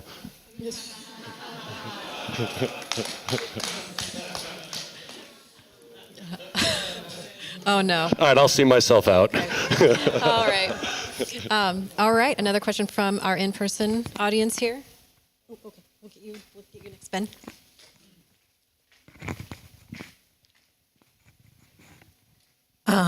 You both talk about plants in different ways, and I'm kind of curious for both of you how you view the plants having their own personality and spirit that you're working with versus using them just as doorways or gateways or as vehicles that you use your intentions through. Yeah, I think they do have different personalities, and that's why the goddesses that I work with have associations with them that complement their personalities. Like that you spoke about, the power and taboo and just that primal thing. That's what the solanaceous plants do for me, and that primal taboo for me is represented by Kirki, who was the first, one of the first mixers of recreational drugs in the ancient world. They didn't call it that. They came up with all different kinds of metaphors about it. But yeah, I absolutely think they have personalities, and that's why they have the different associations that I hold with them. Yep, I agree. They definitely have individual personalities, individual characteristics, just like any human would. I think that they're going to manifest a little bit differently depending on the context. So these are generally also sort of lenses that we're perceiving the plant spirits through. So, when I perceive belladonna, I might see more of like the sexual seductive aspect. When somebody else perceives belladonna, they might see more of like the destructive and diabolical side. They're both qualities, elements of the plant's personality or its associated folklore or mythology. I kind of think of it along the lines as like they're all just going through living their life for the past, 10,000 years or whatever, and then humans come along, and then they start to have all of these interactions and using them different ways ceremonially or medicinally, or maybe there's a big village mess because some kid like poisoned themselves. So now everybody in the village thinks that the plant's possessed by demons or something like that. So all of that kind of adds to like the plant's overall life experience, and that kind of informs its personality.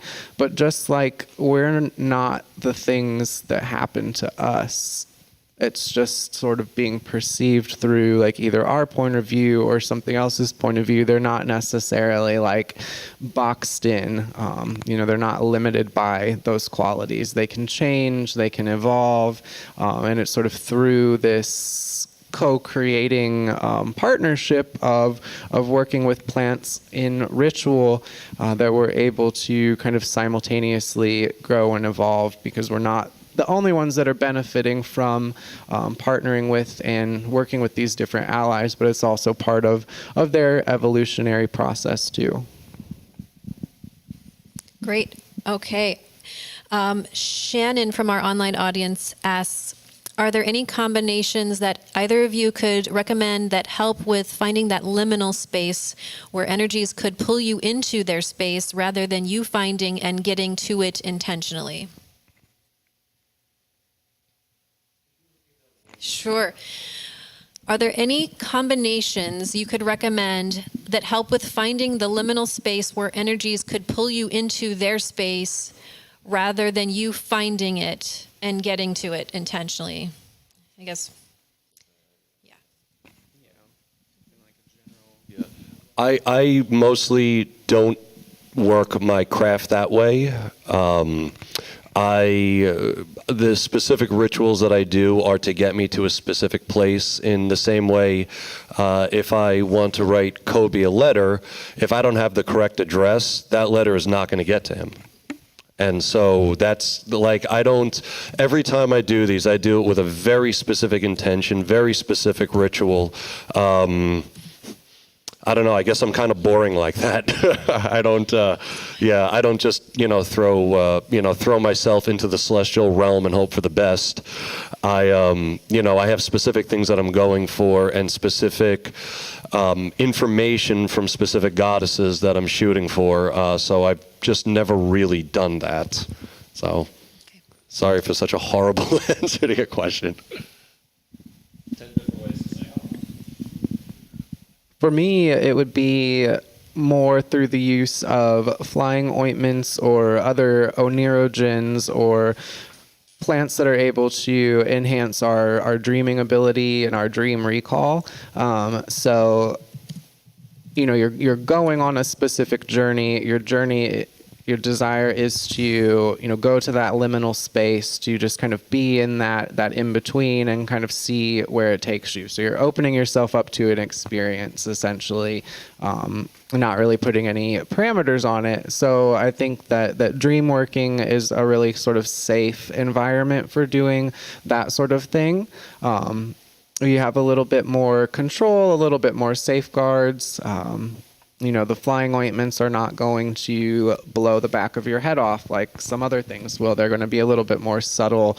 They work more in the subconscious, more in the element of dreams and things like that. So for me, it would be, the ritual of going on a journey, using a flying ointment where, maybe it's the witch's Sabbath, maybe it's the world tree or anything like that. But it's sort of open-ended in that you don't necessarily... You're not looking for anything specific, so you've not really set a real specific narrative on it and just kind of open to the experience. And that's kind of the idea, I think, behind exploring flying ointments and sort of their use in the dreamscape. If I can add to that, because you totally made me think of something that I hadn't, but my answer to that question dealt mostly when I'm, awake. Well, always when I'm awake. When I eat Amanita muscaria mushrooms for dream divination, which I do pretty much every single night, the challenge is actually learning how to still, how could I put this? Still dream lucidly, even as the mushroom spirits are trying to pull me all over the fucking place. So I would say that, yeah, in that sense, it's more accidental. Like, I'm not eating the Amanita muscaria for the mushroom spirits to just fuck with me. But yeah, they'll fuck with you sometimes. That happens. Angel's shaking her head like, oh yeah, absolutely they do. Okay, another question from our in-person audience. Quick question of do either of you work with the deity Pan and find any fungi or plants that you find particularly associated with connecting with that being? I mean, I am Pan, so it would be masturbating. There you go.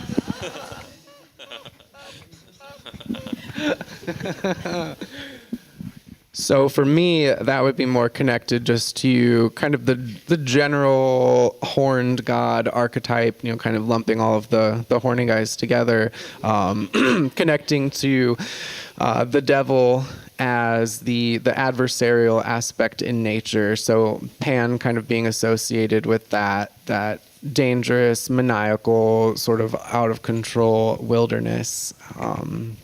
I would say Amanita is very much like that Pan kind of trickster energy.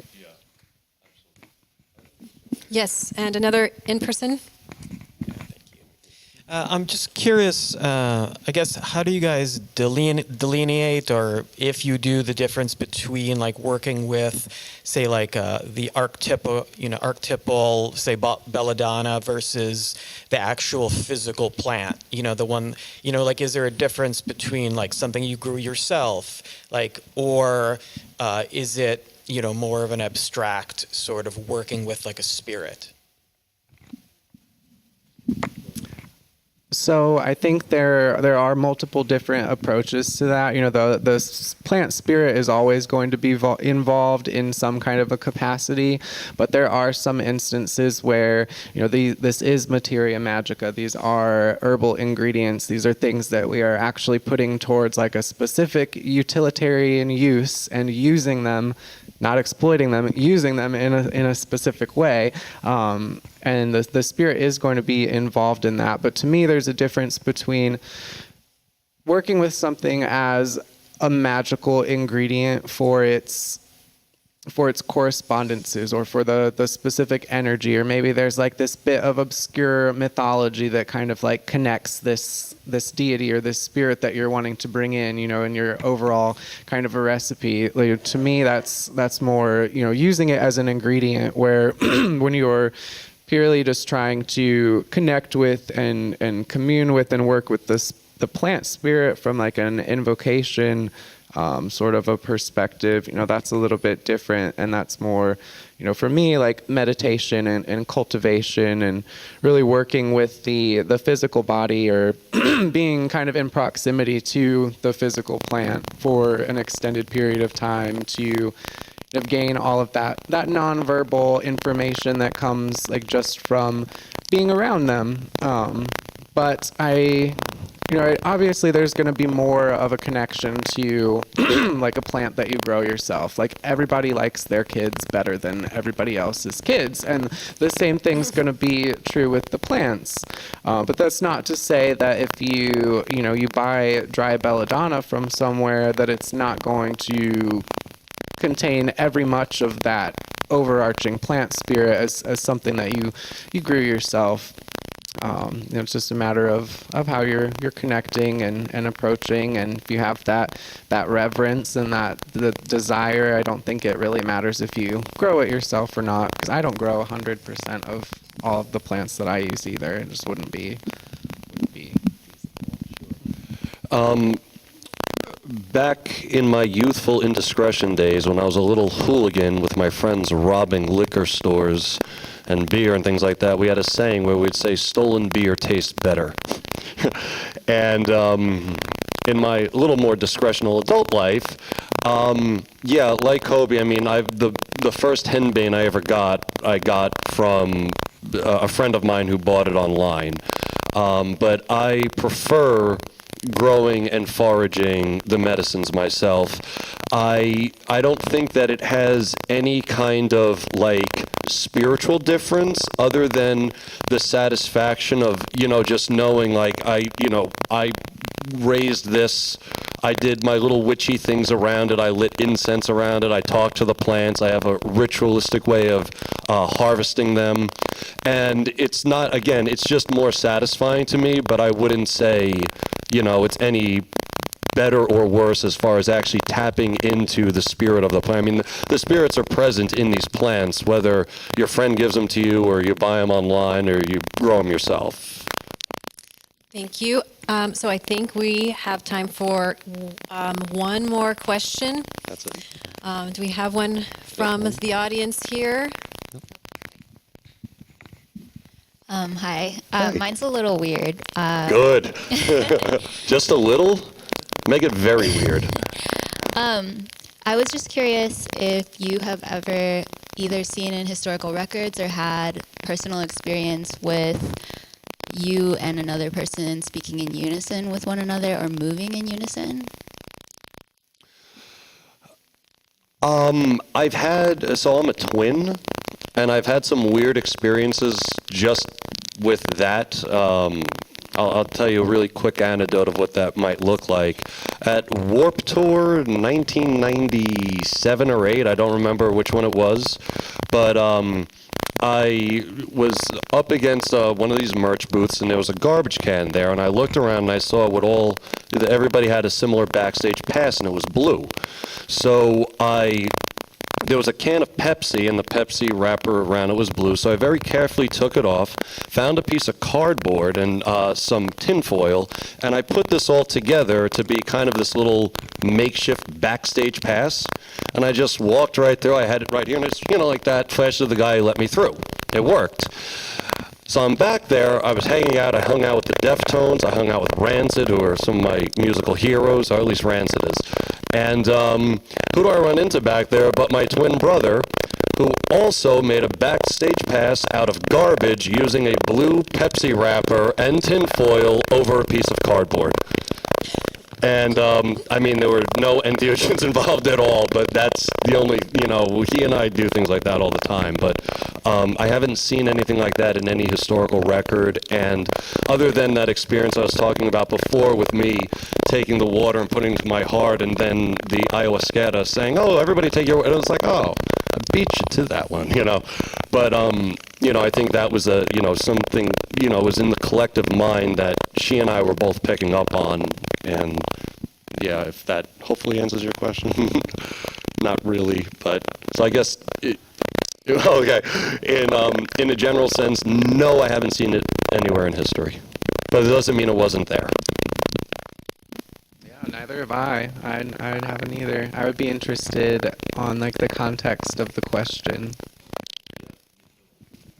Why do you ask? Okay. Yeah, I wasn't expecting to have that question asked back to me. God. I was 18, and we just had a Ziploc bag of Amanitas, a gallon. And it was a previous partner, and I guess we had a third person who was completely sober. But yeah, we all three of us remember an extended period of time where we were saying the same exact thing at the same time and moving together for a while, maybe about 10 minutes. It was very bizarre. I just thought of a historical example. When you were 18.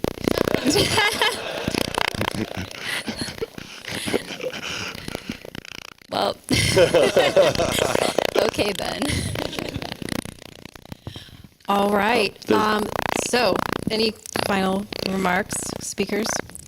Questions, if you want to throw things at us. Well, also. yeah, we have to move things along. So unfortunately, Coby, thank you so much for coming out all the way from St. Petersburg, Florida. It's been an honor having you here and sharing your knowledge.